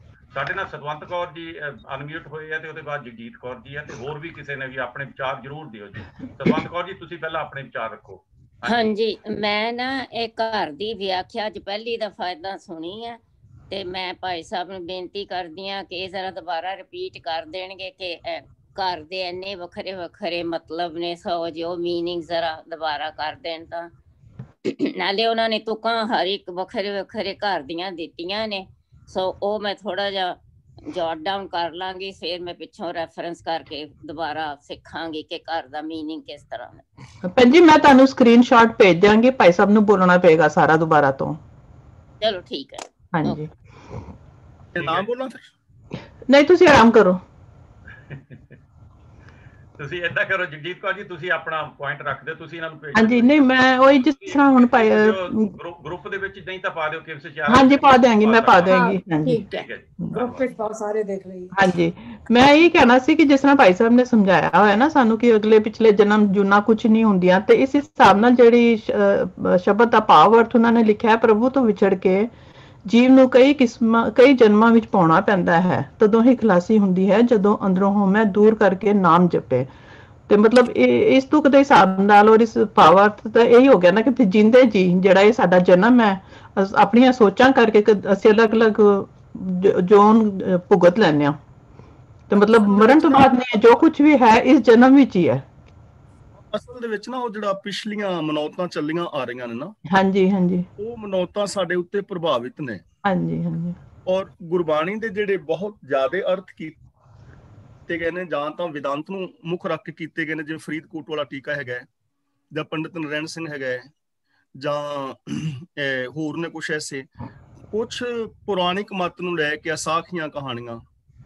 ਤੇ ਸਭ ਤੋਂ ਪਹਿਲਾਂ ਭਾਈ ਸਾਹਿਬ ਸਿੰਘ ਜੀ ਨੇ ਇਹ ਨਵੀਂ ਸੋਚ ਦਿੱਤੀ ਸੀ ਸੱਚ ਨੂੰ, ਤੇ ਉਹਨਾਂ ਨੇ ਇੱਕ ਬਹੁਤ ਵੱਡਾ ਪਹਾੜ ਤੋੜਿਆ, ਤੇ ਉਹਦੇ ਵਿੱਚ ਛੋਟਾ ਮੋਟਾ ਕੋਈ ਰੋੜਾ ਰਹਿ ਜਾਣਾ ਸੁਭਾਵਿਕ ਹੈ, ਤੇ ਉਹਨੂੰ ਅਸੀਂ ਸਾਫ਼ ਕਰ ਸਕਦੇ ਹਾਂ, ਯਾਨੀ ਉਹਨੂੰ ਅਸੀਂ ਦੂਰ ਕਰ ਸਕਦੇ ਹਾਂ, ਹੋਰ ਉਹਨੂੰ ਕਲੀਅਰ ਕਰ ਸਕਦੇ ਹਾਂ। ਹਾਂਜੀ, ਯਾਨੀ ਗੁਰਬਾਣੀ ਦੇ ਵਿੱਚ ਕਿਤੇ ਵੀ ਕੋਈ ਦੋਸ਼ ਨਹੀਂ ਹੈ, ਸਿਰਫ ਸਾਡੇ ਸੋਚਣ ਵਿੱਚ, ਸਾਡੇ ਮੀਨਿੰਗ ਜਿਹੜੇ ਨੇ ਉਹਨਾਂ ਦੇ ਵਿੱਚ ਪ੍ਰੋਬਲਮ ਹੈ। ਸਾਡਾ ਸੋਚਣ ਦਾ ਢੰਗ ਕੀ ਹੈ, ਜਿਵੇਂ ਐਸੇ ਘਰ ਹਮ ਬਹੁਤ ਵਸਾਏ, ਤਾਂ ਇੱਥੇ ਹੁਣ ਸਾਡੇ ਸੋਚਣ ਦੀ ਗੱਲ ਹੈ ਵੀ ਜਦੋਂ ਅਸੀਂ ਰੱਬੀ ਹੁਕਮ ਵਿੱਚ ਦੁਨੀਆ ਵਿੱਚ ਆਏ, ਤਾਂ ਫਿਰ ਇੱਥੇ ਅਸੀਂ ਬਹੁਤ ਸਾਰੇ ਘਰ ਵਸਾ ਲਏ। ਘਰ ਦਾ ਮਤਲਬ ਸੋਚਾਂ ਬਣਾ ਲਈਆਂ, ਵੱਖਰੀਆਂ ਵੱਖਰੀਆਂ ਸੋਚਾਂ ਹੋ ਗਈਆਂ। ਜਿਵੇਂ ਇੱਕ ਪੰਕਤੀ ਹੈਗੀ ਹੈ, ਗੁਰ ਸੇਵਾ ਤੇ ਭਗਤ ਕਮਾਈ ਤਬ ਇਹ ਮਾਨਸ ਦੇਹੀ ਪਾਈ, ਤੇ ਇਹਦੇ ਬਹੁਤੇ ਅਰਥ ਇਹ ਕਰਦੇ ਨੇ ਵੀ ਗੁਰੂ ਦੀ ਸੇਵਾ ਕਰਕੇ ਭਗਤੀ ਕੀਤੀ ਤਾਂ ਇਹ ਮਨੁੱਖ ਦੇਹੀ ਮਿਲੀ। ਹੁਣ ਜੇ ਕੋਈ ਗਾਂ ਮੱਝ ਭਗਤੀ ਕਰਨੀ ਚਾਹੇ ਤਾਂ ਤੁਸੀਂ ਉਹਨੂੰ ਗੁਰਦੁਆਰੇ ਵੜਨ ਦਿਓਗੇ? ਤੇ ਫਿਰ ਉਹ ਕਿਵੇਂ ਮਾਨਸ ਦੇਹੀ ਪਾਏਗੀ? ਇਹਦੀ ਜਿਹੜੀ ਹੈ ਨਾ ਪਿਛਲੀ ਪੰਕਤੀ ਤੋਂ ਅਰਥ ਸ਼ੁਰੂ ਹੋਏਗਾ, ਤਬ ਇਹ ਮਾਨਸ ਦੇਹੀ ਪਾਈ, ਵੀ ਤਾਂ ਤੇਰੀ ਇਹ ਮਨੁੱਖ ਦੇਹੀ ਪਾਈ ਹੋਈ ਸਫਲੀ ਹੈ, ਗੁਰ ਸੇਵਾ ਤੇ ਭਗਤ ਕਮਾਈ, ਵੀ ਜੇ ਤੂੰ ਗੁਰੂ ਦੀ ਸੇਵਾ ਰਾਹੀਂ ਰੱਬੀ ਗੁਣਾਂ ਨੂੰ ਗਾਏ ਤਾਂ ਤੇਰੀ ਇਹ ਦੇਹੀ ਪਾਈ ਸਫਲੀ ਨਹੀਂ ਤੇ ਬੇਕਾਰ। ਠੀਕ ਹੈ ਜੀ, ਬਿਲਕੁਲ ਸਹੀ ਹੈ ਜੀ। ਜਗਜੀਤ ਕੌਰ ਜੀ ਹੋਰ ਫਰਦਰ ਤਾਂ ਨਹੀਂ ਕਹਿਣਾ ਕੁਛ? ਨਹੀਂ ਜੀ, ਠੀਕ ਹੈ, ਧੰਨਵਾਦ ਜੀ। ਤੇ ਸਾਡੇ ਨਾਲ ਸਤਨਾਮ ਕੌਰ ਜੀ ਹੈਗੇ ਆ, ਤੇ ਉਹਦੇ ਬਾਅਦ ਦੇ ਵਿੱਚ ਤੁਸੀਂ ਦਵਿੰਦਰ ਸਿੰਘ ਧੂਰ। ਹਾਂਜੀ ਸਤਨਾਮ ਕੌਰ ਜੀ ਤੁਸੀਂ ਗੱਲ ਕਰੋ ਪਹਿਲਾਂ। अजय मन भी घर दे बारे पूछना सी, तो जगजीत कौर जी कर देंगे क्लियर, हो ठीक हो जाएगा। ठीक है जी, ਦਵਿੰਦਰ ਸਿੰਘ ਸਕਰੀਨਸ਼ਾਟ ਭੈਣ ਜੀ ਪਾ ਦੇਣਗੇ। ठीक है हाँ जी, ਦਵਿੰਦਰ ਸਿੰਘ ਧੂਰ। ਹਾਂਜੀ ਬਸ ਠੀਕ ਹੈ। ਮੈਂ ਤਾਂ ਭਾਵਾਰਥ ਇੱਕ ਵਾਰੀ ਦੁਬਾਰਾ ਉਹਨਾਂ ਨੂੰ ਪੁੱਛਣੇ ਸੀਗੇ, ਉਹ ਭੈਣ ਜੀ ਨੇ ਪੁੱਛ ਲਿਆ, ਦੱਸ ਦਿੱਤਾ। ਬਾਕੀ ਇਹ ਤਾਂ ਹਾਲੇ ਬਾਣੀ ਭਗਤਾਂ ਦੀ ਅੱਗੇ ਤੋਂ ਅੱਗੇ ਫਿਰ ਬਹੁਤ ਡੂੰਘੀ ਹੈ। ਜਿਵੇਂ ਗਿਆਨੀ ਹੁਣੀ ਇਕੱਲੇ ਕਿਹਾ ਸੀਗਾ ਜੇ ਤੁਸੀਂ ਕਿਸੇ ਧਰਮ ਦੀ ਖੋਜ ਕਰਨੀ ਆ, ਇਹ ਖੋਜ ਹੀ ਹੈ, ਤਾਂ ਉਹਦੀ ਫਿਲੋਸਫੀ ਨੂੰ ਆਪਾਂ ਨੂੰ ਪੜ੍ਹਨਾ ਜ਼ਰੂਰ ਪਊਗਾ। ਜਦ ਤੱਕ ਆਪਾਂ ਫਿਲੋਸਫੀ ਨਹੀਂ ਪੜ੍ਹਦੇ ਉਦ ਤੱਕ ਇਹ ਬਾਣੀ ਸਮਝ ਆ ਹੀ ਨਹੀਂ ਸਕਦੀ। ਹੁਣ ਇਹਦੇ ਸ਼ਬਦੀ ਅਰਥ ਕੁਛ ਹੋਰ ਹੈ ਤੇ ਭਾਵ ਅਰਥ ਹੋਰ ਹੈ ਕਿ ਨਹੀਂ। ਅਸੀਂ ਅੱਜ ਤੱਕ ਸ਼ਬਦੀ ਅਰਥਾਂ ਤੇ ਅਮਲ ਕਰੀ ਜਾਂਦੇ ਹਾਂ, ਨਾ ਕਿ ਭਾਵ ਅਰਥ ਨੂੰ ਸਮਝਣ ਦੀ ਕੋਸ਼ਿਸ਼ ਨਹੀਂ ਕੀਤੀ। ਇਸੇ ਹੀ ਗੱਲ ਤਕਰੀਬਨ 10 ਕੁ ਸਾਲ ਹੋ ਗਏ ਆਪਣੇ ਰਾਮਗੜੀਆ ਗੁਰਦੁਆਰਾ ਸਾਹਿਬ ਵਿੱਚ ਉੱਥੇ ਚੱਲਦੀ ਸੀ ਅਮਰੀਕ ਸਿੰਘ ਕੋਲੋਂ। ਉਹਨੇ ਸਾਨੂੰ ਕਿਹਾ ਤੁਸੀਂ ਰੱਬ ਨੂੰ ਮਿਲਣਾ ਚਾਹੁੰਦੇ ਆ, ਕਿੱਦਾਂ ਮਿਲੋਗੇ? ਠੀਕ ਹੈ, ਭਗਤੀ ਕਰਾਂਗੇ, ਚੰਗੇ ਕੰਮ ਕਰਾਂਗੇ। ਉਹਨੇ ਪਹਿਲੀ ਵਾਰੀ ਸਾਨੂੰ ਦੱਸਿਆ ਸੀਗਾ, ਬੀਬੀ ਕੁਲਦੀਪ ਕੌਰ ਵੀ ਵਿੱਚ ਬੈਠੀ ਆ ਵੀ ਸੁਣਦੀ ਹੈ, ਉਹਨੇ ਇਹ ਕਿਹਾ ਸੀ ਪਰਮਾਤਮਾ ਕੋਈ ਤੁਹਾਡੇ ਅੰਦਰ ਚੌਕੜੀ ਲਾ ਕੇ ਨਹੀਂ ਬੈਠਾ। ਜਿਹੜੇ ਪਰਮਾਤਮਾ ਨੇ ਗੁਣ ਆ ਉਹ ਤੁਹਾਨੂੰ ਅਡਾਪਟ ਕਰਨੇ ਪਊਗੇ। ਜੇ ਤੁਸੀਂ ਉਹ ਅਡਾਪਟ ਕਰ ਗਏ ਤੁਸੀਂ ਪਰਮਾਤਮਾ ਨੂੰ ਮਿਲ ਜਾਓ। ਧੰਨਵਾਦ ਜੀ। ਠੀਕ ਹੈ ਜੀ, ਧੰਨਵਾਦ ਜੀ। ਤੇ ਕੁਲਦੀਪ ਕੌਰ ਜੀ ਤੁਸੀਂ ਵੀ ਅਨਮਿਊਟ ਹੋਏ ਆ, ਤੁਸੀਂ ਗੱਲ ਕਰੋ। ਹਾਂਜੀ ਗਿਆਨੀ ਜੀ, ਮੈਂ ਇਹ ਪੁੱਛਣਾ ਸੀ ਜਿਹੜਾ ਜੰਗਮ ਹੈ, ਜਿੱਦਾਂ ਜਿਹੜੇ ਲੱਤਾਂ ਵਾਲੇ ਤੁਰਨ ਵਾਲੇ ਪਸ਼ੂ ਪੰਛੀ, ਅਸੀਂ ਵੀ ਉਹਦੇ 'ਚ ਹੀ ਆ ਜਾਂਦੇ ਆ? ਲੱਤਾਂ ਵਾਲੇ ਤੇ ਅਸੀਂ ਵੀ ਆ? ਹਾਂਜੀ ਹਾਂਜੀ, ਅਸੀਂ ਵੀ ਜੰਗਮ 'ਚ ਹੀ ਆ ਜਾਂਦੇ ਆ? ਹਾਂਜੀ, ਜੰਗਮ ਦਾ ਮਤਲਬ ਜਿਹੜੇ ਤੁਰਨ ਫਿਰਨ ਵਾਲੇ ਨੇ। ਹਾਂ ਠੀਕ ਹੈ। ਪਸ਼ੂ ਪੰਛੀ ਬੰਦੇ, ਹਾਂਜੀ ਸਾਰੇ ਅਸੀਂ ਵੀ ਉਹ 'ਚ ਆ ਜਾਂਦੇ। ਕੀੜੇ ਮਕੌੜੇ, ਜਿੱਦਾਂ ਸ਼ਿਵ ਦੇ ਆਸ਼ਕ ਵੀ ਜੰਗਮ ਉਹਨਾਂ ਨੂੰ ਵੀ ਕਹਿੰਦੇ ਹਨ। ਠੀਕ ਹੈ ਠੀਕ ਹੈ, ਠੀਕ, ਥੈਂਕ ਯੂ ਜੀ। ਠੀਕ ਹੈ ਜੀ, ਧੰਨਵਾਦ। ਤੇ ਹਾਂ, ਮੇਰੀ ਘਰ ਵਾਲੀ ਵੀ ਕੁਝ ਕਹਿਣਾ ਚਾਹੁੰਦੀ ਆ, ਉਹਦੇ ਗਾਹਾਂ ਚਲੋ ਉਹ ਫੇਰ ਆਣੇ ਮੁੜ ਕੇ। ਹਾਂਜੀ ਤੁਸੀਂ ਕਰੋ ਗੱਲ। ਹਾਂ ਗਿਆਨੀ ਜੀ, ਵਾਹਿਗੁਰੂ ਜੀ ਕਾ ਖਾਲਸਾ, ਵਾਹਿਗੁਰੂ ਜੀ ਕੀ ਫਤਿਹ। ਮੈਂ ਤੁਹਾਡਾ ਜਿਹੜੇ ਅੱਜ ਤੁਸੀਂ ਇਹ ਘਰ ਦੇ ਬਾਰੇ ਦੱਸਿਆ, ਕਦੇ ਨਹੀਂ ਅੱਗੇ ਵੀ ਸੁਣੇ ਇਹ ਜਿਹੜੇ ਅਰਥ ਸੀਗੇ। ਤੇ ਕਿਉਂਕਿ ਇਹਨਾਂ ਦੇ ਸ਼ਬਦੀ ਅਰਥ ਤੇ ਜਿਹੜੇ ਭਾਵ ਅਰਥ ਹੈ ਉਹ ਕੰਪਲੀਟਲੀ ਡਿਫਰੈਂਟ ਕਰਕੇ ਬਚਪਨ ਤੋਂ ਲੈ ਕੇ ਅੱਜ ਤਾਈਂ ਸਾਨੂੰ ਇੱਕ ਅੰਦਰ ਫੀਅਰ ਬਣਿਆ ਆ ਜੀ। ਜਿਹੜਾ ਉਹ ਫੀਅਰ ਬਣਿਆ ਆ, ਇੱਕ ਉਹ ਮੌਤ ਦਾ ਆ ਤੇ ਮੌਤ ਤੋਂ ਬਾਅਦ ਸਾਡੇ ਅਗਲੇ ਜਨਮ ਦਾ ਆ। ਨਰਕ ਤੇ ਸਵਰਗ ਦਾ ਜਿੰਨਾ ਵੀ ਦੁਨੀਆ ਦੇ ਉੱਤੇ ਅਡੰਬਰ ਪਾਇਆ ਗਿਆ ਆ, ਇਹਨਾਂ ਸ਼ਬਦੀ ਅਰਥਾਂ ਕਰਕੇ ਹੋਇਆ ਆ ਜੀ। ਬੇਸ਼ੱਕ ਪ੍ਰੋਫੈਸਰ ਸਾਹਿਬ ਸਿੰਘ ਉਹਨਾਂ ਨੇ ਵੀ ਅਰਥ ਕੀਤੇ ਆ। ਜਦੋਂ ਤੁਸੀਂ ਉਹਨਾਂ ਦੇ ਸ਼ਬਦੀ ਅਰਥ ਪੜ੍ਹਦੇ ਹੋ, ਉਹ ਕੰਪਲੀਟਲੀ ਤੁਹਾਨੂੰ ਅਗਲੇ ਜਨਮ ਤੇ ਇਸ ਜਨਮ ਦੀ ਕੰਪੈਰੀਜ਼ਨ ਤੇ ਨਰਕ ਤੇ ਸਵਰਗ ਦੀ ਗੱਲ ਕਰਦੇ ਆ। ਹਾਂਜੀ, ਤੇ ਇਸੇ ਕਰਕੇ ਜਿਹੜਾ ਸਾਡਾ ਆਹ ਜੀਵਨ ਉਹ ਸਾਰੇ ਦਾ ਸਾਰਾ ਜਿਹੜਾ ਵੇਸਟ ਹੋ ਰਿਹਾ ਨਾ, ਉਹ ਨੈਕਸਟ ਜਨਮ ਦੇ ਵਾਸਤੇ ਹੋ ਰਿਹਾ ਹੈ। ਕਿਉਂਕਿ ਜਿਹੜੀ ਸਾਡੀ ਸਾਰੀ ਕੋਸ਼ਿਸ਼ ਹੁੰਦੀ ਆ ਉਹ ਹੈਗੀ ਆ ਕਿ ਅਸੀਂ ਮਰਨਾ ਤੇ ਮਰ ਕੇ ਸਾਨੂੰ ਨਵੀਂ ਜੂਨ ਮਿਲਣੀ ਆ। ਉਹ ਜੂਨ ਪਤਾ ਨਹੀਂ ਕਿਹੜੇ ਕੀੜੇ ਮਕੌੜੇ ਤੇ ਜਾਂ ਕੁੱਤੇ ਦੀ ਜਾਂ ਕਿਹੜੀ ਆ। ਫਿਰ ਅਸੀਂ ਜੂਨ ਨੂੰ ਕੰਪੈਰੀਜ਼ਨ ਕਰਦੇ ਹਾਂ ਹਿਊਮਨ ਲਾਈਫ ਦੇ ਨਾਲ, ਤੇ ਫਿਰ ਅਸੀਂ ਕਹਿੰਦੇ ਹਾਂ ਆਹ ਤਾਂ ਮੈਨੂੰ ਜੂਨ ਨਹੀਂ ਚਾਹੀਦੀ ਹੈਗੀ, ਹਨਾ। ਪਰ ਤੁਸੀਂ ਇਹ ਬਹੁਤ ਕਲੀਅਰ ਕਰ ਦਿੱਤਾ। ਪਰ ਮੈਂ ਇਹ ਫੀਲ ਕਰਦੀ ਹਾਂ, ਜੇ ਮੰਨ ਲਓ ਸਾਨੂੰ ਮਿਲ ਵੀ ਗਈ, ਹਨਾ, ਸਾਨੂੰ ਇਸ ਜਨਮ ਵਿੱਚ ਤਾਂ ਪਤਾ ਨਹੀਂ ਅਸੀਂ ਕਿ ਕਿੱਥੋਂ ਆਏ ਆ, ਤੇ ਜੇ ਇਸ ਜਨਮ ਚ ਅਸੀਂ ਕਿਤੇ ਚਲੇ ਗਏ ਵੀ ਤਾਂ ਤੁਸੀਂ ਸੂਰ ਨੂੰ ਪੁੱਛ ਕੇ ਦੇਖ ਲਓ, ਸੂਰ ਵੀ ਖੁਸ਼ ਆ ਆਪਣੀ ਜੂਨ ਦੇ ਵਿੱਚ, ਉਹ ਵੀ ਖੁਸ਼ ਆ। ਇੱਕ ਨਾ ਕਾਰ ਸੇਵਾ ਵਾਲੇ ਬਾਬਾ ਮਿਲਿਆ ਸੀ ਮੈਨੂੰ ਇੱਕ ਵਾਰੀ ਕਾਫੀ ਸਮਾਂ ਪਹਿਲਾਂ, ਤੇ ਉਹਨੇ ਮੈਨੂੰ ਇਹ ਗੱਲ ਕਹੀ। ਮੈਂ ਕਿਹਾ ਵੀ ਉਦੋਂ ਬਾਬਾ ਜੀ ਜਿਹੜੀਆਂ ਜੂਨਾਂ ਨੇ ਇਹਨਾਂ ਬਾਰੇ ਕਹਿੰਦਾ ਯਾਦ ਹੋਊਗਾ, ਕਹਿੰਦਾ ਆਤਮਾ ਨੂੰ ਕਿ ਮੈਂ ਫਲਾਣਾ ਸਿੰਘ ਜਾਂ ਮੋਹਰ ਸਿੰਘ ਸਾਂ ਜਾਂ ਕੁਛ ਤਾਂ, ਤੇ ਜਦੋਂ ਤੁਸੀਂ ਸੂਰ ਬਣੇ ਹੋਵਾਂਗੇ ਨਾ ਤੇ ਉਦੋਂ ਸਾਨੂੰ ਯਾਦ ਹੋਏਗਾ ਕਿ ਮੈਂ ਮੋਹਰ ਸਿੰਘ ਸੀ ਤੇ ਉਦੋਂ ਮੈਂ ਰਸਗੁੱਲੇ ਗੁਲਾਬ ਜਾਮੁਨ ਖਾਣਾ ਹੁੰਦਾ ਸੀ, ਉਹਨੇ ਪਿੰਡ ਦੇ ਵਿੱਚ ਗੰਦਗੀ ਖਾਂਦਾ ਫਿਰਦਾ ਵਾਂ। ਕਹਿੰਦਾ ਉਸ ਆਤਮਾ ਨੂੰ ਯਾਦ ਹੋਏਗਾ ਪਰ ਬੋਲ ਨਹੀਂ ਸਕੇਗੀ ਤੇ ਉਹਨੂੰ ਮਜਬੂਰਨ ਉਹ ਚੀਜ਼ਾਂ ਖਾਣੀਆਂ ਪੈਣਗੀਆਂ। ਨਹੀਂ, ਮੈਨੂੰ ਚਲੋ ਓਦਾਂ ਮਸਕੀਨ ਜੀ ਉਹਨਾਂ ਨੂੰ ਜਿੱਦਾਂ ਅਸੀਂ ਬਹੁਤ ਸੁਣਿਆ ਆ, ਹੋਰ ਵੀ ਕਈ ਸਰੋਤਿਆਂ ਨੇ ਬਹੁਤ ਸੁਣਿਆ ਆ, ਪਰ ਉਹਨਾਂ ਨੇ ਵੀ ਇੱਕ ਵਾਰੀ ਇਹ ਗੱਲ ਕਹੀ ਸੀਗੀ ਵੀ ਜਦੋਂ ਰਾਜਾ ਜਾਨਕ ਨੇ ਕਿਹਾ ਸੀ ਕਿ ਸਾਰੀ ਨਗਰੀ ਨੂੰ ਮੈਂ ਸਵਰਗ ਦੇ ਵਿੱਚ ਲੈ ਜਾਣਾ ਆ, ਤੇ ਉਹਦੇ ਵਿੱਚ ਅਸੀਂ ਸੂਰ ਨੂੰ ਪੁੱਛਿਆ ਸੀਗਾ ਵੀ ਤੂੰ ਜਾਣਾ ਚਾਹੁੰਦਾ ਆ ਉੱਪਰ ਸਵਰਗ ਦੇ ਵਿੱਚ, ਤੇ ਸੂਰ ਨੇ ਕਿਹਾ ਕਿ ਨਹੀਂ ਮੈਂ ਤਾਂ ਇੱਥੇ ਖੁਸ਼ ਆ, ਮੈਨੂੰ ਇੱਥੇ ਹੀ ਸਵਰਗ ਆ। ਸੋ ਇਹ ਹੈਗੀਆਂ ਤਾਂ ਮਿਥਿਹਾਸ ਆ ਜਾਂ ਉਹਦੇ ਗੱਲਾਂ ਬਣਾਈਆਂ ਹੋਈਆਂ ਆ, ਤੇ ਇਹਨਾਂ 'ਚ ਵਿਸ਼ਵਾਸ ਨਹੀਂ ਹੈਗਾ। ਪਰ ਮੈਂ ਤੁਹਾਡੇ ਕੋਲ ਜਿਹੜੀ ਇਹ ਗਾਂ ਦੀ ਮੇਰੀ ਜਿਹੜੀ ਜੂਨ ਵਾਲੀ ਕੰਸੈਪਟ ਸੀਗਾ ਨਾ, ਯਾਨੀ ਜੋ ਮੈਂ ਤੁਹਾਡਾ ਥੈਂਕ ਯੂ ਨਫ ਨਹੀਂ ਕਰ ਸਕਦੀ ਕਿ ਉਹ ਬਿਲਕੁਲ ਫਿਨਿਸ਼ ਹੋ ਗਿਆ ਆ। ਹੁਣ ਜਦੋਂ ਕੇਵ ਸਚਿਆਰਾ ਗਰੁੱਪ ਦੇ ਵਿੱਚ ਵੀ ਕੋਈ ਇੱਦਾਂ ਦਾ ਮੈਸੇਜ ਪਾਉਂਦਾ, ਦੇਖੋ ਗੁਰਬਾਣੀ ਆਹ ਕਹਿੰਦੀ ਆ, ਹਾਂਜੀ, ਪਰ ਮੈਂ ਇਹ ਕਹਿੰਦੀ ਹਾਂ ਕਿ ਗੁਰਬਾਣੀ ਨੂੰ ਅਸੀਂ ਸਮਝ ਸਕਦੇ ਹੀ ਨਹੀਂ ਜਿਸ ਮੀਨਿੰਗਫੁੱਲ ਦੇ ਵਿੱਚ ਗੁਰੂ ਨਾਨਕ ਦੇਵ ਜੀ ਨੇ ਭਗਤਾਂ ਨੇ ਬਾਣੀ ਕਹੀ ਆ ਨਾ, ਉਹ ਅਸੀਂ ਕਦੇ ਵੀ ਉੱਥੇ ਪਹੁੰਚ ਨਹੀਂ ਸਕਦੇ ਹੈਗੇ, ਕਿਉਂਕਿ ਜੋ ਉਸ ਟਾਈਮ ਦੇ ਉੱਤੇ ਦੀਆਂ ਮਨੌਤਾਂ ਸੀਆਂ, ਉੱਥੇ ਦੀ ਲੈਂਗੁਏਜ ਸੀਗੀ, ਉਹਦੇ ਵਿੱਚ ਗੁਰਬਾਣੀ ਦੀ ਗੱਲ ਕੀਤੀ ਗਈ ਆ। ਜਿਹੜੀ ਸਾਹਿਬ ਸਿੰਘ ਉਹਨਾਂ ਨੇ ਵੀ ਕੀਤੀ ਆ, ਉਹ ਵੀ ਇੱਕ ਇਨਸਾਨ ਹੀ ਸੀ। ਉਹਨਾਂ ਦੀ ਜਿੰਨੀ ਸੋਚ ਉੱਚੀ ਉੱਠੀ ਉਹਨਾਂ ਨੇ ਸਾਨੂੰ ਦਿੱਤਾ, ਉਹ ਤੋਂ ਪਹਿਲਿਆਂ ਨੂੰ ਉਹਨਾਂ ਨੇ ਦਿੱਤਾ। ਤੇ ਹੁਣ ਜਿੱਦਾਂ ਤੁਸੀਂ ਸਾਨੂੰ ਸੋਚ ਦੇ ਰਹੇ ਆ, ਤੇ ਇਹ ਬਹੁਤ ਵਧੀਆ ਸੋਚ ਆ, ਪਰ ਸਾਨੂੰ ਇਹਨੂੰ ਅਡੈਪਟ ਕਰਨਾ ਚਾਹੀਦਾ। ਪਰ ਅਸੀਂ ਕਹਿੰਦੇ ਆ ਕਿ ਨਹੀਂ, ਜਿਹੜੀ ਗੁਰਬਾਣੀ ਅਸੀਂ ਉਹਦੇ ਨਾਲ ਸਟਿਕ, ਜਿਹੜਾ ਮੈਂ ਕੱਲ ਕਿਹਾ ਸੀ ਨਾ ਕਿ ਅਸੀਂ ਅੜ ਵਿਗਿਆਨੀ ਆ, ਉਹ ਇਸ ਬੇਸ ਦੇ ਉੱਤੇ ਆ ਕਿ ਅਸੀਂ ਉਹਨਾਂ ਅਡਵਾਈਆਂ ਦੇ ਨਾਲ, ਉਹਨਾਂ ਸੋਚਾਂ ਦੇ ਨਾਲ ਇੰਨੇ ਜੁੜੇ ਆ ਕਿ ਜਦੋਂ ਕੋਈ ਉਹ ਤੋਂ ਥੋੜੀ ਜਿਹੀ ਵੀ ਕੋਈ ਉਲਟ ਗੱਲ ਕਰਦਾ ਆ ਨਾ, ਉਸ ਸੋਚ ਤੋਂ, ਜਿਹੜੀ ਕਿ ਭੀੜ ਦੀ ਸੋਚ ਆ, ਜਿਹੜੀ ਸਾਰੀ ਦੁਨੀਆ ਦੀ ਸੋਚ ਆ, ਤੇ ਉਸ ਵੇਲੇ ਸਾਨੂੰ ਬਹੁਤ ਦੁੱਖ ਲੱਗਦਾ ਆ। ਤੇ ਫਿਰ ਅਸੀਂ ਉਸ ਬੰਦੇ ਨੂੰ ਨਾਸਤਕ ਕੀ ਤੇ ਹੋਰ ਤੇ ਜਿਹੜੀ ਵੀ ਦੁਨੀਆ ਦਾ ਨਾਂ ਦੇ ਸਕਦੇ ਆ ਉਹ ਦਿੰਦੇ ਆ ਜੀ। ਪਰ ਤੁਹਾਡਾ ਬਹੁਤ ਬਹੁਤ ਥੈਂਕ ਯੂ ਆ ਗਿਆਨੀ ਜੀ, ਬਹੁਤ ਥੈਂਕ ਯੂ। ਧੰਨਵਾਦ ਮੇਰੀ ਭੈਣ। ਤੇ ਕੋਈ ਨਾ, ਜਿਹੜਾ ਸਕਿਵ ਸਚਾਰਾ ਗਰੁੱਪ ਦੇ ਵਿੱਚ ਜੇ ਕਿਸੇ ਦਾ ਕੋਈ ਸਵਾਲ ਹੈ ਤਾਂ ਉਹ ਬੜੇ ਪ੍ਰੇਮ ਨਾਲ ਪਾ ਸਕਦਾ, ਕਿਉਂਕਿ ਸਵਾਲ ਕਰਨਗੇ ਤਾਂ ਹੀ ਸਾਡੇ ਜਿਹੜੇ ਸ਼ੰਕੇ ਨੇ ਉਹ ਖਤਮ ਹੋਣਗੇ। ਤਾਂ ਸਵਾਲ ਜੇ ਕਿਸੇ ਨੇ ਪਾਣਾ ਜੀ, ਉੱਥੇ ਵੀ ਓਨੈਸਟੀ ਚਾਹੀਦੀ ਗਿਆਨੀ ਜੀ, ਸਵਾਲ ਕਰਨ ਵਾਸਤੇ ਵੀ ਓਨੈਸਟੀ ਚਾਹੀਦੀ ਆ। Thank you.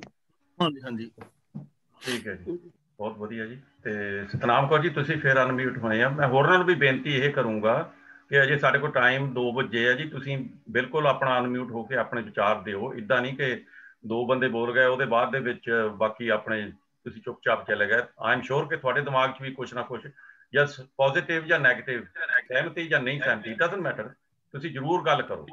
ਹਾਂਜੀ ਸਤਨਾਮ ਕੌਰ, ਹਾਂਜੀ ਆਪਣੇ ਵਿਚਾਰ ਜ਼ਰੂਰ ਦਿਓ। ਬਿਲਕੁਲ ਜੀ, ਬਿਲਕੁਲ। ਮੈਂ ਇੱਕ ਹੋਰ ਗੱਲ ਕਹਿਣੀ ਚਾਹੁੰਦਾ ਜੀ, ਵੀ ਜਿਹੜਾ ਪਹਿਲਾਂ ਗਿਆਨੀ ਜੀ ਨੂੰ ਕਿਹਾ ਗਿਆ ਸੀਗਾ ਨਾ ਵੀ ਤੁਸੀਂ ਸ਼ਾਇਦ ਇਸ ਕਰਕੇ ਨਾ ਅਨਮਿਊਟ ਹੁੰਦੇ ਹੋਣਗੇ ਕਿ ਗਿਆਨੀ ਜੀ ਬਹੁਤ ਇਸ ਵੇਲੇ ਪ੍ਰੋਬਲਮ ਦੇ ਵਿੱਚ ਹੈ, ਤਾਂ ਉਹ ਮੈਂ ਤੁਹਾਨੂੰ ਬੇਨਤੀ ਕਰੂੰਗਾ, ਜੇ ਤੁਸੀਂ ਪ੍ਰੋਬਲਮ ਮਹਿਸੂਸ ਕਰਦੇ ਆ ਤੁਸੀਂ ਬੇਸ਼ੱਕ ਜਾ ਸਕਦੇ ਆ, ਆਪਾਂ ਫਿਰ ਵੀ ਆਪਾਂ ਗੱਲਬਾਤ ਕਰਾਂਗੇ ਜੇ ਸਰੋਤੇ ਚਾਹਣਗੇ, ਠੀਕ ਹੈ ਜੀ। ਤੇ ਪਰ ਜਿੰਨਾ ਚਿਰ ਤੁਸੀਂ ਬੈਠ ਸਕਦੇ ਆ ਸਾਡੇ ਨਾਲ ਬੈਠੋ ਜ਼ਰੂਰ। ਤੇ ਬਾਕੀਆਂ ਨੂੰ ਵੀ ਬੇਨਤੀ ਹੈ ਵੀ ਤੁਸੀਂ ਅਨਮਿਊਟ ਹੋ ਕੇ ਆਪਣੇ ਵਿਚਾਰ ਜ਼ਰੂਰ ਦਿਓ ਅੱਜ ਦੀ ਕਥਾ ਬਾਰੇ। ਸਤਨਾਮ ਕੌਰ ਜੀ, ਆਪਣਾ ਪੁਆਇੰਟ ਰੱਖੋ ਤਾਂ। ਹਾਂਜੀ, ਅਸੀਂ ਜੋ ਸਾਰੀ ਫਿਲਾਸਫੀ ਪੜ੍ਹੀ ਹੈ ਨਾ, ਹਿੰਦੂ ਮੈਥੋਲੋਜੀ, ਇਹ ਮਸਕੀਨ ਜੀ ਨੇ ਸਾਡੇ ਦਿਮਾਗ ਵਿੱਚ 50% ਤਾਂ ਮਸਕੀਨ ਜੀ ਦੀ ਪਾਈ ਹੋਈ ਹੈ। ਉਹਨਾਂ ਜਿੰਨੀ ਵੀ ਥਿਓਰੀ ਸੀ ਸਾਰੀ ਹਿੰਦੂ ਫਿਲਾਸਫੀ ਉੱਪਰ ਸੀ। ਅਸੀਂ ਉੱਥੋਂ ਸ਼ੁਰੂ 'ਚ ਅਸੀਂ ਉਹਨਾਂ ਨੂੰ ਬਹੁਤ ਸੁਣਦੇ ਸੀ ਤੇ ਉਹਨਾਂ ਕੋਲੋਂ ਬਹੁਤ ਕੁਝ ਸਿੱਖਿਆ। ਇਹ ਸਾਰਾ ਕੁਝ ਹੁਣ ਅਸੀਂ ਭੁਲਾਉਣ ਦੀ ਕੋਸ਼ਿਸ਼ ਕਰ ਰਹੇ ਹਾਂ ਜੋ ਸਿੱਖਿਆ ਸੀ ਉਹਨਾਂ ਤੋਂ। ਅਸੀਂ ਵੀ ਕਥਾ ਉਹਨਾਂ ਨੂੰ ਸੁਣ ਕੇ ਸ਼ੁਰੂ ਕੀਤੀ ਸੀ। I agree with her. ਉਹਨਾਂ ਨੇ ਬਹੁਤ ਸਾਰੇ ਹਿੰਦੂ ਧਰਮ ਦੇ ਨਾਲ ਉਹਨਾਂ ਨੇ ਵਿਆਖਿਆ ਕੀਤੀ ਹੋਈ ਆ। ਪਰ ਜਦੋਂ ਪੜਨ ਦਾ ਟਰਾਈ ਕੀਤੀ ਤਾਂ ਫਿਰ ਪਤਾ ਲੱਗਾ ਵੀ ਇਹ ਕੁਛ ਨਹੀਂ ਠੀਕ ਹੈ, ਤੇ ਅਸੀਂ ਆਪਣਾ ਉਸ ਰਾਸਤੇ ਨੂੰ ਬਦਲ ਲਿਆ। ਹਾਂਜੀ, ਜਦੋਂ ਵੀ ਤੁਹਾਨੂੰ ਕਿਸੇ ਸੱਚ ਦਾ ਪਤਾ ਲੱਗਦਾ ਤਾਂ ਸੱਚ ਨੂੰ ਅਪਣਾ ਲਓ। ਹਾਂਜੀ ਗਗਨਦੀਪ, ਹਾਂਜੀ ਕਰੋ ਗੱਲ। ਹਾਂਜੀ, ਆਪਣੇ ਚ ਕਿਸੇ ਨੇ ਬੁੱਧਿਜ਼ਮ ਪੜ੍ਹਿਆ? ਕਿਸੇ ਨੇ ਉਹਨਾਂ ਬਾਰੇ ਸਟੱਡੀ ਹੈਗੀ ਕਿਸੇ ਦੀ? ਕੋਈ ਦੱਸ ਸਕਦਾ? ਕਾਹਦਾ ਜੀ? ਬੁੱਧਿਜ਼ਮ, ਜਿਵੇਂ ਬੁੱਧਿਜ਼ਮ ਹੁੰਦੇ ਆ, ਧਰਮ ਆ ਜਿਹੜਾ ਪਹਿਲਾ ਧਰਮ ਆ ਸਾਨੂੰ। ਤੁਸੀਂ ਪੜ੍ਹਿਆ ਜੀ ਆਪਣੇ ਗਗਨਦੀਪ ਸਿੰਘ ਜੀ, ਤੁਸੀਂ ਪੜ੍ਹਿਆ ਉਹਨਾਂ ਨੂੰ? ਮੈਂ ਥੋੜਾ ਜਿਹਾ ਕੱਲ ਸੁਣਦਾ ਪਿਆ ਸੀ, ਪਰ ਜੇ ਕੋਈ ਜ਼ਿਆਦਾ ਕੋਈ ਦੱਸ ਸਕਦਾ ਮੈਨੂੰ ਦੱਸ ਸਕਦਾ ਕੋਈ? ਚਲੋ ਇਹਦੇ ਬਾਰੇ ਇਦਾਂ ਹੈ ਜੀ, ਫਿਰ ਆਪਣੇ ਵਿਚਾਰ ਤਾਂ ਹਰੇਕ ਦੇ। ਸਾਡੇ ਕੋਲ ਤਾਂ ਗੁਰੂ ਨਾਨਕ ਦੀ ਬਾਣੀ ਨਹੀਂ ਸਮਝ ਹੋ ਰਹੀ ਇਸ ਵੇਲੇ, ਤਾਂ ਆਪਾਂ ਮੇਰਾ ਖਿਆਲ ਹੈ ਇਸ ਵਿਸ਼ੇ ਤੋਂ ਬਾਹਰ ਨਾ ਜਾਈਏ। ਜੇ ਉਹਦੇ ਨਾਲ ਕੋਈ ਕਨੈਕਟਡ ਇਦਾਂ ਗੱਲ ਹੈਗੀ ਆ ਸਾਡੀ ਗੁਰਬਾਣੀ ਦੇ ਨਾਲ ਜਾਂ ਗੁਰੂ ਨਾਨਕ ਦੇ ਨਾਲ, ਉਹੀ ਦੱਸਣ ਲੱਗਾ ਮੈਂ। ਕਰੋ, ਹਾਂਜੀ ਤੁਸੀਂ ਕਰੋ। ਮੈਂ ਤਾਂ ਹੀ ਤੁਹਾਨੂੰ ਕਹਿੰਦਾ ਵੀ ਜੇ ਤੁਹਾਨੂੰ ਪਤਾ ਹੈ ਨਾ ਤਾਂ ਤੁਸੀਂ ਗੱਲ ਜ਼ਰੂਰ ਕਰੋ। ਹਾਂਜੀ ਕਰੋ ਗੱਲ। ਹਾਂਜੀ, ਉਹੀ ਸੇਮ ਗੱਲਾਂ ਜੋ ਮੈਂ ਉਹਨਾਂ ਦੀ ਸੁਣ ਰਿਹਾ ਸੀ, ਉਹ ਸੇਮ ਗੱਲਾਂ ਨੇ ਜਿਹੜੀਆਂ ਹੁਣ ਆਪਾਂ ਕਰ ਰਹੇ ਸੀ। ਤੁਸੀਂ ਥੋੜੀ ਜਿਹੀ ਡਿਟੇਲ 'ਚ ਕਰੋ ਜੀ ਗੱਲ। ਡਿਟੇਲ 'ਚ ਏਦਾਂ ਕੁਦਰਤ ਵਾਲੀ ਗੱਲ ਜਿਹੜੀ ਸਾਰੀ ਆ, ਆਪਣੇ ਨਿਯਮ ਵਾਲੀ, ਜੋ ਉਹ ਜਿਵੇਂ ਏਦਾਂ ਹੀ ਉਹ ਸਮਝਦੇ ਨਹੀਂ ਸੀ ਕਿ ਵੀ ਹੋਰ ਕੋਈ ਹੈਗੀ ਆ, ਸਿਰਫ ਕੁਦਰਤ ਹੀ ਆ, ਵੀ ਇਹਨੂੰ ਵੀ ਜੋ ਆਪਣੇ ਅੰਦਰ ਆ ਉਹੀ ਆ। ਉਹ ਮੈਂ ਕੱਲ ਉਹਨਾਂ ਨੂੰ ਮੈਂ ਸੁਣਦਾ ਪਿਆ ਸੀ ਉਹਨਾਂ ਦੀ। ਤੁਸੀਂ ਕੀ ਸਮਝਦੇ ਆ ਇਸ ਚੀਜ਼ ਬਾਰੇ? ਨਹੀਂ, ਮੈਂ ਠੀਕ ਗਲਤ ਨਹੀਂ ਕਹਿ ਰਿਹਾ, ਓਦਾਂ ਮੈਂ ਤੁਹਾਨੂੰ ਦੱਸਦਾ ਪਿਆ। ਮੈਂ ਤਾਂ ਹੀ ਪੁੱਛਦਾ ਪਿਆ ਕਿਸੇ ਨੇ ਪੜ੍ਹਿਆ ਉਹਨਾਂ ਬਾਰੇ ਕਿ ਨਹੀਂ, ਕੋਈ ਹੋਰ ਦੱਸ ਸਕਦਾ? ਨਹੀਂ, ਮੈਂ ਉਹ ਗੱਲ ਤੁਹਾਡੀ ਬਿਲਕੁਲ ਸਹੀ ਹੈ। ਮੈਂ ਤੁਹਾਡੀ ਉਹਦਾ ਵਿਚਾਰ ਜਾਣਨੀ ਚਾਹੁੰਦਾ ਵੀ ਤੁਸੀਂ ਕਿੱਦਾਂ ਵਿਚਾਰ ਰੱਖਦੇ ਆ ਇਸ ਚੀਜ਼ ਬਾਰੇ। ਬੁੱਧ ਨੂੰ ਇੱਕ ਪਾਸੇ ਸਾਈਡ ਤੇ ਰੱਖ ਦਿਓ ਤੇ ਤੁਸੀਂ ਆਪਣੇ ਵਿਚਾਰ ਵੀ ਦਿਓ। ਕੁਲਦੀਪ ਕੌਰ ਜੀ ਵੇਟ ਕਰੋ, ਤੁਸੀਂ ਤੁਹਾਡੇ ਕੋਲ ਵੀ ਹੁਣੇ ਆਨੇ ਆ। ਹਾਂਜੀ ਹਾਂਜੀ, ਨਹੀਂ ਜੋ ਕੁਦਰਤ ਜੋ ਰੂਲ ਹੈ ਉਹ ਠੀਕ ਆ। ਹਾਂਜੀ, ਉੱਤੇ ਆਪਾਂ ਕੀ ਗਲਤ ਕਹਿ ਸਕਦੇ ਹਾਂ? ਉਹ ਸਾਹ ਲੈਂਦੇ ਪਏ ਉਹ ਸਹੀ ਆ ਸਿਸਟਮ ਜੀ। ਗਗਨਦੀਪ ਬੇਟੇ ਤੁਸੀਂ ਨਾ ਲੁਧਿਆਣੇ ਹੋ ਨਾ? ਨਹੀਂ, ਮਾਛੀਵਾੜਾ ਸਾਹਿਬ ਦਾ। ਅੱਛਾ, ਇੱਥੇ ਨਾ ਕਿਤੇ ਸਿੱਖ ਮਿਸ਼ਨਰੀ ਕਾਲਜ ਦੀ ਕੋਈ ਸਰਕਲ ਹੋਏਗਾ। ਹਾਂਜੀ, ਲੁਧਿਆਣੇ ਹੋਊਗਾ ਜੀ। ਤੁਸੀਂ ਉੱਥੋਂ ਜਾ ਕੇ ਤੇ ਤੁਸੀਂ ਬੁੱਧਿਜ਼ਮ ਦੀ ਕਿਤਾਬ ਲੈ ਲਿਆ ਜੇ, ਮਤਲਬ ਸਿੱਖ ਧਰਮ ਔਰ ਬੁੱਧ ਧਰਮ, ਤੇ ਉਹ ਤੁਹਾਨੂੰ ਉੱਥੋਂ ਕਿਤਾਬ ਮਿਲ ਜਾਏਗੀ। ਛੋਟੀ ਜਿਹੀ ਕਿਤਾਬ ਹੈ, ਉਹ ਤੁਸੀਂ ਜੇ ਜ਼ਿਆਦਾ ਪੜ੍ਹਨਾ ਚਾਹੋ ਤਾਂ ਉੱਥੋਂ ਲੈ ਕੇ ਪੜ੍ਹ ਲਿਓ। ਚਲ ਠੀਕ ਹੈ, ਓਕੇ। ਵੈਸੇ ਰਿਸਰਚ ਬਾਰੇ ਮੈਂ ਤੁਹਾਨੂੰ ਇੱਦਾਂ ਕਹੂੰਗਾ ਜੀ, ਇਸ ਵੇਲੇ ਇੰਟਰਨੈਟ ਤੇ ਇੰਨਾ ਮਟੀਰੀਅਲ ਪਿਆ ਆ, ਜੇ ਕਿਸੇ ਨੇ ਕਿਸੇ ਸਬਜੈਕਟ ਤੇ ਵੀ ਸਰਚ ਕਰਨੀ ਹੋਵੇ ਤਾਂ ਉਹਦਾ ਤੁਸੀਂ ਡਿਟੇਲ ਪਾ ਕੇ ਤੁਸੀਂ ਕਰ ਸਕਦੇ ਆ। ਤੇ ਤੁਸੀਂ ਆਪਣੀ ਰਿਸਰਚ ਕਰਨ ਦੇ ਬਾਅਦ ਆਪਣਾ ਫਿਰ ਮਾਈਂਡ ਮੇਕਅਪ ਕਰ ਸਕਦੇ ਆ। ਜਦੋਂ ਅਸੀਂ ਸੁਣਨਾ ਸ਼ੁਰੂ ਕੀਤਾ ਨਾ ਆਪਣੇ ਸੰਤ ਸਿੰਘ ਮਸਕੀਨ ਜੀ, ਇਹਨਾਂ ਨੂੰ ਮਸਕੀਨ ਉਹਨਾਂ ਨੂੰ ਜਦੋਂ ਸੁਣਨਾ ਸ਼ੁਰੂ ਕੀਤਾ, ਮੇਰਾ ਖਿਆਲ 1982 ਦੀ ਗੱਲ ਹੈ ਇਹ, ਠੀਕ ਹੈ ਜੀ। ਉਦੋਂ ਸਾਡੇ ਕੋਲ ਬਹੁਤ ਘੱਟ ਅਵੇਲੇਬਿਲਿਟੀ ਹੁੰਦੀ। ਉਹ ਛੋਟੀਆਂ ਕਸੈਟਾਂ ਜਿਹੜੀਆਂ 20 ਕਸੈਟਾਂ ਸੀਗੀਆਂ, ਜਿਹੜੀਆਂ ਸਾਨੂੰ ਕਿਸੇ ਪਾਸੋਂ ਉੱਧਰੋਂ ਕੈਨੇਡਾ ਤੋਂ ਮੈਂ ਲੈ ਕੇ ਆਇਆ ਸੀਗਾ, ਕਿਸੇ ਨੇ ਮੰਗਾਈਆਂ ਸੀਗੀਆਂ। ਪਰ ਅਸੀਂ ਉਹ ਕਰਨ ਤੋਂ ਪਹਿਲਾਂ ਅਸੀਂ ਆਪ ਹੀ ਸੁਣ ਲਈਆਂ, ਉਹਨਾਂ ਦੀਆਂ ਕਾਪੀਆਂ ਕਰ ਲਈਆਂ, ਫਿਰ ਉਹਨਾਂ ਨੂੰ ਦਿੱਤੀਆਂ। ਉਹਦੇ ਬਾਅਦ ਦੇ ਵਿੱਚ ਅਸੀਂ ਇੰਨੇ ਪ੍ਰਭਾਵਿਤ ਹੋਏ ਸੀਗੇ ਉਹਨਾਂ ਦੀ ਜਿਹੜੀ ਵਿਆਖਿਆ ਕੀਤੀ ਹੋਈ ਸੀ ਜਪਜੀ ਸਾਹਿਬ ਦੀ, ਸਾਨੂੰ ਬਿਲਕੁਲ ਨਹੀਂ ਸੀ ਪਤਾ ਵੀ ਇਹਨਾਂ ਦੇ ਕੀ ਮਤਲਬ ਆ। ਰੱਟੇ ਜ਼ਰੂਰ ਲਾਉਂਦੇ ਸੀ ਵੀ ਜਪਜੀ ਸਾਹਿਬ ਪੜ੍ਹਨਾ ਚਾਹੀਦਾ, ਇਹ ਹਰ ਸਿੱਖ ਨੂੰ ਹੁਕਮ ਆ, ਠੀਕ ਹੈ ਜੀ।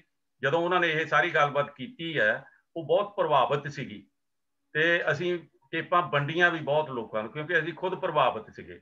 ਹੁਣ ਤੁਸੀਂ ਦੇਖੋ 30-40 ਸਾਲ ਬਾਅਦ ਜਦੋਂ ਅਸੀਂ ਵਾਪਸ ਦੇਖਦੇ ਹਾਂ ਤਾਂ ਉਹਨਾਂ ਦੇ ਵਿੱਚ ਵੀ, ਉਹਨਾਂ ਦੀਆਂ ਗੱਲਾਂ ਦੇ ਵਿੱਚ ਵੀ ਆਪਾਂ ਕਿੰਤੂ ਪ੍ਰੰਤੂ ਕਰਦੇ ਹਾਂ, ਕਿਉਂਕਿ ਸਾਡੇ ਕੋਲ ਨਵੀਂ ਵਿਚਾਰ ਆ ਗਈ ਆ। ਭੂਤਾਂ ਪ੍ਰੇਤਾਂ ਦੀ ਜਿਹੜੀ ਉਹਨਾਂ ਨੇ ਆਪਣੀ ਸਟੇਜ ਤੋਂ ਵੀ ਗੱਲ ਕੀਤੀ ਆ, ਉਹ ਹੁਣ ਮੈਚ ਅਪ ਨਹੀਂ ਕਰਦੀ, ਠੀਕ ਹੈ ਜੀ। ਨਵੀਂ ਵਿਚਾਰ ਆ ਗਈ ਹੈ। ਇਸ ਕਰਕੇ ਮੈਂ ਇਹੀ ਕਹੂੰਗਾ ਜੀ, ਰਿਸਰਚ ਕਰਨ ਵਾਸਤੇ ਇਸ ਵੇਲੇ ਸਾਡੇ ਕੋਲ ਜਿਹੜੀ ਇੰਟਰਨੈਟ ਦੀ ਸੁਵਿਧਾ ਹੈਗੀ ਆ ਨਾ, ਉਹਦੇ ਵਿੱਚ ਤੁਸੀਂ ਕਿਸੇ ਟੌਪਿਕ ਤੇ ਵੀ ਕਿਸੇ ਚੀਜ਼ ਵਾਸਤੇ ਵੀ ਤੁਸੀਂ ਰਿਸਰਚ ਕਰਕੇ ਪਾ ਸਕਦੇ ਆ। ਔਰ ਬਹੁਤ ਵੱਖਰੇ ਲੋਕਾਂ ਦੇ ਆਪਣੇ ਵਿਦਵਾਨਾਂ ਦੇ ਆਪਣੇ ਵਿਊਜ਼ ਉੱਥੇ ਪਏ ਆ, ਤੇ ਤੁਹਾਨੂੰ ਉਹ ਸੁਣ ਕੇ ਤਾਂ ਤੁਸੀਂ ਆਪਣਾ ਮਾਈਂਡ ਮੇਕਅਪ ਕਰ ਸਕਦੇ ਆ।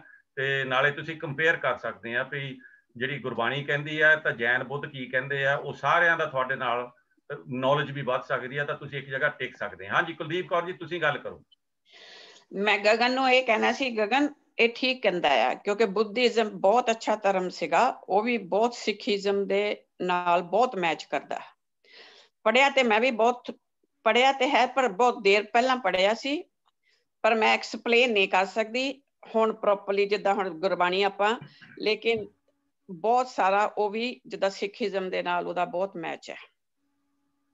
ਠੀਕ ਹੈ ਜੀ, ਧੰਨਵਾਦ। ਤੇ ਸਾਡੇ ਨਾਲ ਸਤਵੰਤ ਕੌਰ ਜੀ ਆ, ਤੇ ਉਹਦੇ ਬਾਅਦ ਚ ਨੀਨਾ ਜੀ। ਸਤਵੰਤ ਕੌਰ ਜੀ, ਤੁਸੀਂ ਆਪਣੀ ਗੱਲ ਰੱਖੋ। ਹਾਂਜੀ, ਮੈਂ ਨਾ ਸਿੱਖ ਮਿਸ਼ਨਰੀ ਕਾਲਜ ਤੋਂ ਜਦੋਂ ਮੈਂ ਆਪਣਾ ਕੋਰਸ ਕੀਤਾ, ਉੱਥੇ ਵੀ ਪੜ੍ਹਿਆ ਬੁੱਧਿਜ਼ਮ ਬਾਰੇ, ਤੇ ਇੱਕ ਹੋਰ ਕਥਾਕਾਰ ਕੋਲੋਂ ਵੀ ਸੁਣਿਆ। ਦੋ ਵੱਡੇ ਡਿਫਰੈਂਸਿਸ ਨੇ ਸਿੱਖੀਜ਼ਮ ਤੇ ਬੁੱਧਿਜ਼ਮ ਵਿੱਚ। ਗੁਰੂ ਨਾਨਕ ਸਾਹਿਬ ਨੇ ਸਾਨੂੰ ਕਿਰਤੀ ਬਣਾਇਆ ਕਿ ਕਿਰਤ ਕਰਕੇ ਫਿਰ ਵੰਡ ਛਕਣਾ, ਤੇ ਬੁੱਧਿਜ਼ਮ ਨੇ ਉਹਨਾਂ ਨੂੰ ਕਿਹਾ ਤੁਸੀਂ ਝੂਠਾ ਫੜ ਕੇ ਮੰਗਣਾ, ਉਹਨਾਂ ਨੂੰ ਮੰਗਤੇ ਬਣਾਇਆ।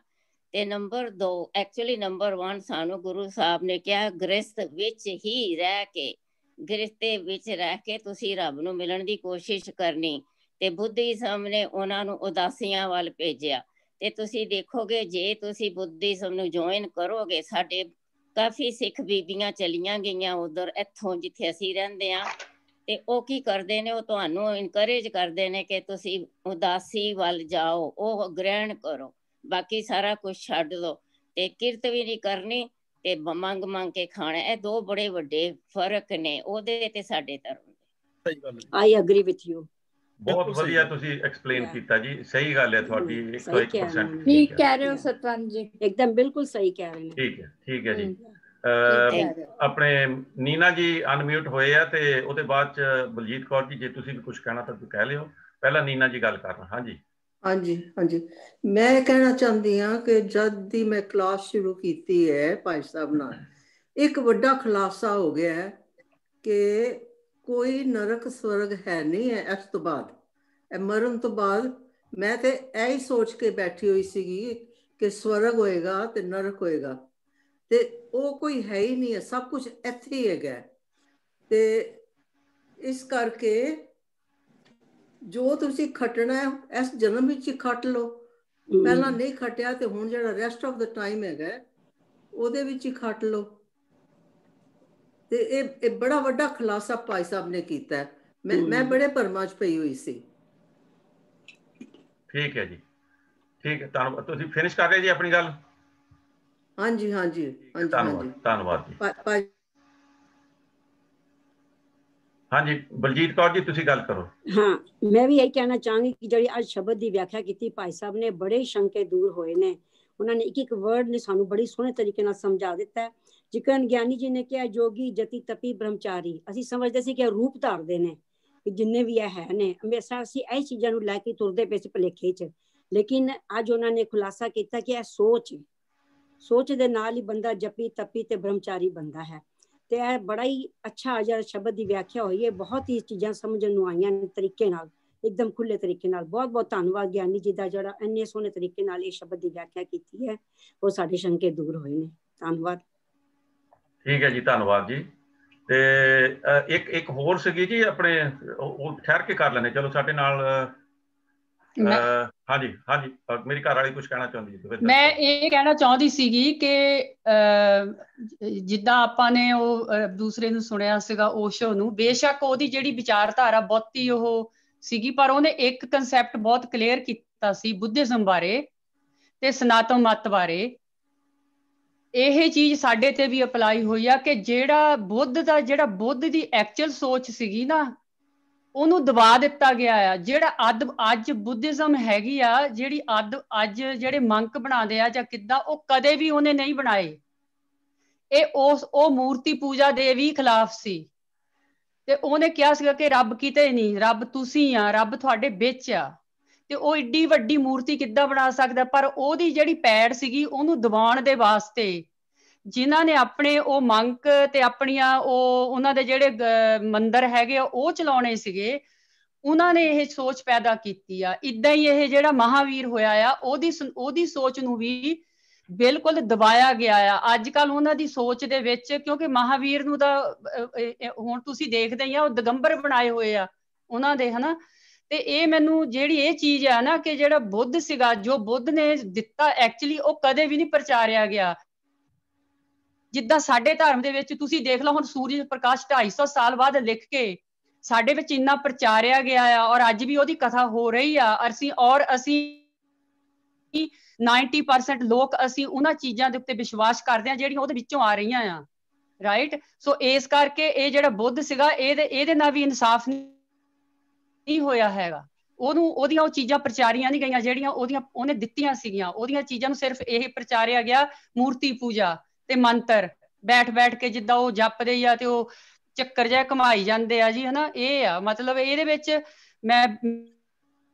ਮੈਂ ਅਗਰੀ ਕਰਦੀ ਹਾਂ ਓਸ਼ੋ ਦੇ ਨਾਲ ਕਿ ਉਹ ਕਹਿੰਦੇ ਆ ਕਿ ਹਾਂਜੀ ਬਿਲਕੁਲ ਇਹ ਚੀਜ਼ ਪ੍ਰਚਾਰੀ ਨਹੀਂ ਗਈ। ਸਾਡੇ ਆਪਣੇ ਦੂਰ ਜਾਣ ਦੀ ਤਾਂ ਲੋੜ ਹੀ ਨਹੀਂ। ਤੁਸੀਂ ਆਪਣੇ ਪ੍ਰਚਾਰ ਦੇ ਵਿੱਚ ਦੇਖ ਲਓ, ਜਿਨ੍ਹਾਂ ਨੇ ਆਪਣੇ ਸਟੇਜਾਂ ਦੇ ਉੱਤੇ ਬਹਿ ਕੇ ਪੈਸੇ ਕਮਾਉਣੇ ਆ, ਉਹ ਤੁਹਾਨੂੰ ਉਹੀ ਸਟੋਰੀਆਂ ਦੱਸੂਗੇ ਜਿਹੜੇ ਬਾਬੇ ਦੱਸਦੇ ਆ।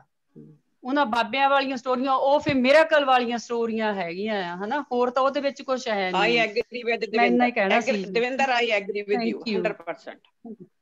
ਹਾਂ, ਮੈਂ ਵੀ ਐਗਰੀ ਹਾਂ ਜੀ, ਬਿਲਕੁਲ। ਤੁਸੀਂ ਆਪਣੇ ਥੋੜਾ ਕੁਲਦੀਪ ਕੌਰ ਜੀ, ਤੁਸੀਂ ਵੇਟ ਕਰ ਲਿਆ ਕਰੋ ਜਦੋਂ ਅਗਲਾ ਗੱਲ ਕਰਦਾ ਨਾ, ਕੋਈ ਵੀ ਗੱਲ ਕਰਦਾ ਨਾ, ਉਹਦੇ ਬਾਅਦ ਦੇ ਵਿੱਚ ਤੁਸੀਂ ਆਪਣਾ ਪੁਆਇੰਟ ਜ਼ਰੂਰ ਰੱਖਿਆ ਕਰੋ, ਪਰ ਵਿੱਚ ਨਹੀਂ। Thank you. ਸਤਨਾਮ ਕੌਰ ਜੀ, ਹਾਂਜੀ ਤੁਸੀਂ ਗੱਲ ਕਰੋ। ਮੈਂ ਵੀ ਇਹੀ ਕਹਿ ਰਹੀ ਸੀ ਕਿ ਜੋ ਮੈਂ ਵੀ ਬੁੱਧ ਨੂੰ ਬਹੁਤ ਪੜ੍ਹਿਆ ਹੈ। ਓਸ਼ੋ ਨੇ ਬਹੁਤ ਲਿਖਿਆ ਬੁੱਧ ਤੇ, ਪਰ ਬੁੱਧ ਮੂਰਤੀ ਪੂਜਾ ਦੇ ਬਹੁਤ ਅਗੇਂਸਟ ਸੀ। ਤੇ ਜਿਸ ਤਰ੍ਹਾਂ ਬੁੱਧ ਮੂਰਤੀ ਪੂਜਾ ਦਾ ਪ੍ਰਚਾਰ ਹੋ ਰਿਹਾ ਹੈ, ਸਾਡੇ ਸਿੱਖਾਂ 'ਚ ਮੂਰਤੀ ਆ ਰਹੀ ਹੈ, ਫੋਟੋ ਆਲਰੇਡੀ ਆ ਚੁੱਕੇ ਹਨ। ਅਸੀਂ ਬਹੁਤ ਗਲਤ ਪਾਸੇ ਚਲੇ ਗਏ ਜਿਸ ਤਰ੍ਹਾਂ ਕਿ ਬੁੱਧਿਸਟ ਚਲੇ ਗਏ। ਬਿਲਕੁਲ ਬਿਲਕੁਲ ਜੀ, ਬਿਲਕੁਲ ਸਹੀ ਗੱਲ ਹੈ, ਬਿਲਕੁਲ ਸਹੀ। ਉਹਨਾਂ ਨਾਲ ਇਨਸਾਫ ਨਹੀਂ ਹੋਇਆ। ਜਿੰਨੇ ਵੀ ਇਹ ਹੋਇਆ, ਇਹਨਾਂ ਦੇ ਨਾਲ ਇਨਸਾਫ ਨਹੀਂ ਹੋਇਆ। ਸਾਡੇ ਗੁਰੂਆਂ ਦੇ ਨਾਲ ਵੀ ਨਹੀਂ ਇਨਸਾਫ ਹੋਇਆ। ਪਰ ਜਿਹੜਾ ਸਾਨੂੰ ਅੱਜ ਕੱਲ ਦੱਸਣ ਦੀ ਕੋਸ਼ਿਸ਼ ਕਰ ਰਿਹਾ, ਸਾਡੇ ਕੋਲ ਟਾਈਮ ਨਹੀਂ ਹੈਗਾ ਕਿ ਅਸੀਂ ਉਹਨਾਂ ਨੂੰ ਪ੍ਰੋਪਰਲੀ ਸੁਣ ਸਕੀਏ, ਧੁਰ ਤਾਈਂ ਜਾ ਸਕੀਏ। ਤੇ ਅਸੀਂ ਓਨੈਸਟੀ ਦੇ ਨਾਲ ਵੀ ਨਹੀਂ ਸੁਣਦੇ। ਅਸੀਂ ਓਨੈਸਟੀ ਦੇ ਨਾਲ ਨਹੀਂ ਸੁਣਦੇ। ਸਾਡੀ ਆਪਣੀ ਇੱਕ ਵਿਊ ਹੁੰਦੀ ਆ, ਉਹਨੂੰ ਮੋਹਰੇ ਰੱਖ ਕੇ ਤੇ ਫਿਰ ਅਸੀਂ ਦੂਸਰੇ ਦੀ ਗੱਲ ਸੁਣਦੇ ਆ। ਫਿਰ ਜੇ ਉਹ ਤੇ ਖਰਾ ਉਤਰਦਾ ਤਾਂ ਅਸੀਂ ਉਹਦੀ ਸੋਚ ਨੂੰ ਲੈਣੇ ਆ, ਜੇ ਉਹਦੀ ਨਹੀਂ ਸੋਚਣਾ ਸਾਡੀ ਸੋਚ ਮਿਲਦੀ ਤੇ ਅਸੀਂ ਉਹਦੇ ਦੁਸ਼ਮਣ ਹੁੰਨੇ ਆ, ਤੇ ਉਹਦੇ ਵਿੱਚ ਫਿਰ ਅਸੀਂ ਵਾਇਲੇਸ਼ਨ ਨੂੰ ਵੀ ਪ੍ਰਮੋਟ ਕਰਦੇ ਆ। ਹਾਂਜੀ, ਇਹ ਚੀਜ਼ ਆ। ਥੈਂਕ ਯੂ ਜੀ। ਠੀਕ ਹੈ ਜੀ, ਠੀਕ ਹੈ, ਧੰਨਵਾਦ। ਤੇ ਸਤਵੰਤ ਕੌਰ ਜੀ, ਤੁਸੀਂ ਅਨਮਿਊਟ ਹੋਏ ਸੀਗੇ, ਤੁਸੀਂ ਕੁਝ ਗੱਲ ਕਰਨ ਵਾਸਤੇ ਹੋਏ ਆ ਜਾਂ ਪਹਿਲਾਂ ਹੀ ਤੁਸੀਂ ਅਨਮਿਊਟ ਸੀਗੇ? ਸੌਰੀ, ਮੈਨੂੰ ਕਿਹਾ ਤੁਸੀਂ? ਹਾਂਜੀ ਹਾਂਜੀ, ਤੁਸੀਂ ਅਨਮਿਊਟ ਆ। ਮੈਂ ਕਿਹਾ ਸ਼ਾਇਦ ਤੁਸੀਂ ਕੋਈ ਗੱਲ ਕਰਨ ਵਾਸਤੇ ਕੀਤੀ ਹੈ ਜਾਂ ਪਹਿਲਾਂ ਹੀ? ਮੈਂ ਇਹੀ ਕਹਿਣਾ ਸੀ ਕਿ ਜੇ ਕੋਈ ਤੁਹਾਨੂੰ ਸੱਚੀ ਗੱਲ ਦੱਸੇ ਤੇ ਉਹਨੂੰ ਅਸੀਂ ਬੋਲਣ ਵੀ ਨਹੀਂ ਦਿੰਦੇ। ਤੇ ਹੁਣ ਦੇਖੋ ਸਰਬਜੀਤ ਸਿੰਘ ਧੁੰਦਾ ਵਰਗੇ ਜਿਹੜੇ ਕਥਾਕਾਰ ਨਿਕਲੇ ਨੇ ਮਿਸ਼ਨਰੀ ਕਾਲਜ ਵਿੱਚ, ਉਹਨਾਂ ਨੂੰ ਹਿਸਟੋਰਿਕ ਗੁਰਦੁਆਰਿਆਂ 'ਚ ਬਹਿਣ ਵੀ ਨਹੀਂ ਦਿੰਦੇ, ਕਿਉਂਕਿ ਉੱਥੇ ਇੰਨਾ ਜ਼ਿਆਦਾ ਪ੍ਰਭਾਵ ਪੈ ਗਿਆ ਇਤਿਹਾਸ ਦਾ ਥਰੂ RSS ਕਿ ਜਿਹੜੇ ਅਸਲੀ ਕਥਾਕਾਰ ਨੇ, ਜਿਹੜੇ ਤੁਹਾਨੂੰ ਗੁਰਬਾਣੀ ਨਾਲ ਜੋੜਨਾ ਚਾਹੁੰਦੇ ਨੇ, ਉਹਨਾਂ ਨੂੰ ਬੋਲਣ ਹੀ ਨਹੀਂ ਦਿੰਦੇ। ਜਿਸ ਤਰ੍ਹਾਂ ਹੁਣ ਦਵਿੰਦਰ ਕੌਰ ਜੀ ਨੇ ਕਿਹਾ, ਉਹਨਾਂ ਦੀ ਸੋਚ ਨੂੰ ਅੱਗੇ ਵਧਣ ਹੀ ਨਹੀਂ ਦਿੰਦੇ। ਉਹਦੇ ਵਿੱਚ ਇਤਿਹਾਸ ਵਾੜੀ ਜਾਂਦੇ ਨੇ। ਤੇ ਜਿਹੜੇ ਕਥਾਕਾਰ ਜਿਹੜੇ ਬਹਿੰਦੇ ਨੇ, ਉਹ ਬਸ ਏਦਾਂ ਦੀਆਂ ਕਹਾਣੀਆਂ ਸੁਣਾਉਣਗੇ, ਫਲਾਣੇ ਦਾ ਪੁੱਤਰ ਜਵਾ ਦਿੱਤਾ ਤੇ ਫਲਾਣੇ ਦਾ ਕੁੱਤਾ ਜਵਾ ਦਿੱਤਾ, ਬਸ ਸੰਗਤ ਨੂੰ ਪ੍ਰਭਾਵਿਤ ਕਰਨ ਵਾਸਤੇ ਏਦਾਂ ਦੀਆਂ ਕਹਾਣੀਆਂ ਕਰ ਦਿੰਦੇ ਨੇ। ਠੀਕ ਹੈ ਜੀ, ਧੰਨਵਾਦ ਜੀ। ਤੇ ਗਿਆਨੀ ਜੀ, ਇੱਕ ਜੇ 2 ਮਿੰਟ ਤੁਸੀਂ ਤੁਹਾਡੇ ਹੋਰ ਲੈਣੇ, ਜੇ ਤੁਸੀਂ ਮਾਈਂਡ ਨਹੀਂ ਕਰਦੇ ਤਾਂ ਠੀਕ ਹੈ ਜੀ, ਨਹੀਂ ਤਾਂ ਜੇ ਬੰਦ ਕਰ ਦਈਏ ਤਾਂ ਤੁਹਾਡੀ ਬਾਤ। ਕੋਈ ਗੱਲ ਨਹੀਂ, ਕੋਈ ਨਾ। ਮੈਂ ਉਹ ਗੱਲ ਕਰਨੀ ਚਾਹੁੰਦਾ ਸੀਗਾ ਜਿਹੜਾ ਸ਼ਬਦ ਪਹਿਲਾਂ ਪੜ੍ਹਿਆ ਸੀਗਾ ਨਾ ਜੀ, ਐਸੇ ਘਰ ਹਮ ਬਹੁਤ ਸਾਏ। ਉਹਦੇ ਵਿੱਚ ਇੱਕ ਸ਼ਬਦ ਹੈਗਾ ਕਿ ਇਸ ਦੇਹੀ ਕੋ ਸਿਮਰੈ ਦੇਵ, ਸੋ ਦੇਹੀ ਭਜ ਹਰ ਕੀ ਸੇਵ। ਜਿਹੜਾ ਮਸਕੀਨ ਉਹਨਾਂ ਨੇ ਕੀਤੀ ਸੀਗੀ ਨਾ ਵੀ ਇਸ ਦੇਹੀ ਨੂੰ, ਮਤਲਬ ਮਨੁੱਖਾ ਦੇਹੀ ਬਹੁਤ ਮੁਸ਼ਕਲ ਦੇ ਨਾਲ ਮਿਲਦੀ ਆ, ਇਹਨੂੰ ਦੇਵਤੇ ਵੀ ਸਿਮਰਦੇ ਆ। ਸਿਮਰਦੇ ਮਤਲਬ ਕਿਤੇ ਉਹਨਾਂ ਦੀ ਰੂਹ ਜਿੱਥੇ ਅਟਕੀ ਹੈ ਨਾ, ਉਹਨਾਂ ਨੂੰ ਮਾਂ ਮਿਲਣੀ, ਉਸ ਹਿਸਾਬ ਨਾਲ ਮਾਂ ਸਿਲੈਕਟ ਹੋਣੀ ਆ ਵੀ ਬਹੁਤ ਵਧੀਆ ਤਰੀਕੇ ਵਾਲੀ ਮਾਂ ਹੋਊਗੀ, ਤਾਂ ਉਹਨਾਂ ਦਾ ਜਨਮ ਹੋਊਗਾ। ਘਟੀਆ ਮਾਂ ਦੇ ਉਹ ਜਨਮ ਨਹੀਂ ਲੈ ਸਕਦੇ, ਤਾਂ ਉਹਨੂੰ ਉਹ ਸਿਮਰਦੇ ਆ, ਉਹਨੂੰ ਵੇਟ ਕਰਦੇ ਆ। ਇਹ ਵੀ ਥੋੜਾ ਜਿਹਾ ਕਨਸੈਪਟ ਕਲੀਅਰ ਕਰ ਦਿਓ ਤਾਂ ਕਿ ਇਹ ਕਾਹਦੀ ਗੱਲ ਹੋ ਰਹੀ। ਇਹਦੇ ਵਿੱਚ ਦੇਵ ਸ਼ਬਦ ਦੀ ਪ੍ਰੋਬਲਮ ਹੈ, ਦੇਵ ਦੀ। ਇੱਥੇ ਦੇਵ ਦਾ ਅਰਥ ਲੈ ਲਿਆ ਦੇਵਤੇ, ਇੱਥੇ ਦੇਵ ਦਾ ਅਰਥ ਬਣੇਗਾ ਦੇਵ ਸਰੂਪ, ਪ੍ਰਕਾਸ਼ ਸਰੂਪ ਪ੍ਰਭੂ। ਤੇ ਸਿਮਰਹਿ ਦਾ ਮਤਲਬ ਯਾਦ ਰੱਖਦੇ ਨੇ, ਸਤਿਕਾਰ ਵਜੋਂ ਕਿਹਾ ਜਾ ਰਿਹਾ। ਜਿਵੇਂ ਹੁਣ ਮੈਂ ਕਿਸੇ ਵੀਰ ਨੂੰ ਕਹਾਂ ਵੀ ਤੂੰ ਮੇਰੇ ਵਾਸਤੇ ਪਾਣੀ ਲਿਆ, ਤਾਂ ਤੂੰ ਸ਼ਬਦ ਨਾ ਕੁਛ ਓਪਰਾ ਜਿਹਾ ਲੱਗੇਗਾ, ਹਾਲਾਂਕਿ ਤੂੰ ਸ਼ਬਦ ਠੀਕ ਹੁੰਦਾ, ਸਿੰਗੂਲਰ ਸ਼ਬਦ ਹੈਗਾ, ਪਰ ਸਤਿਕਾਰ ਵਜੋਂ ਅਸੀਂ ਕਹਿੰਦੇ ਤੁਸੀਂ ਮੇਰੇ ਵਾਸਤੇ ਪਾਣੀ ਲਿਆਓ। ਇਹ ਪਲੂਰਲ ਸ਼ਬਦ ਅਸੀਂ ਵਰਤਦੇ ਹਾਂ ਸਤਿਕਾਰ ਲਈ।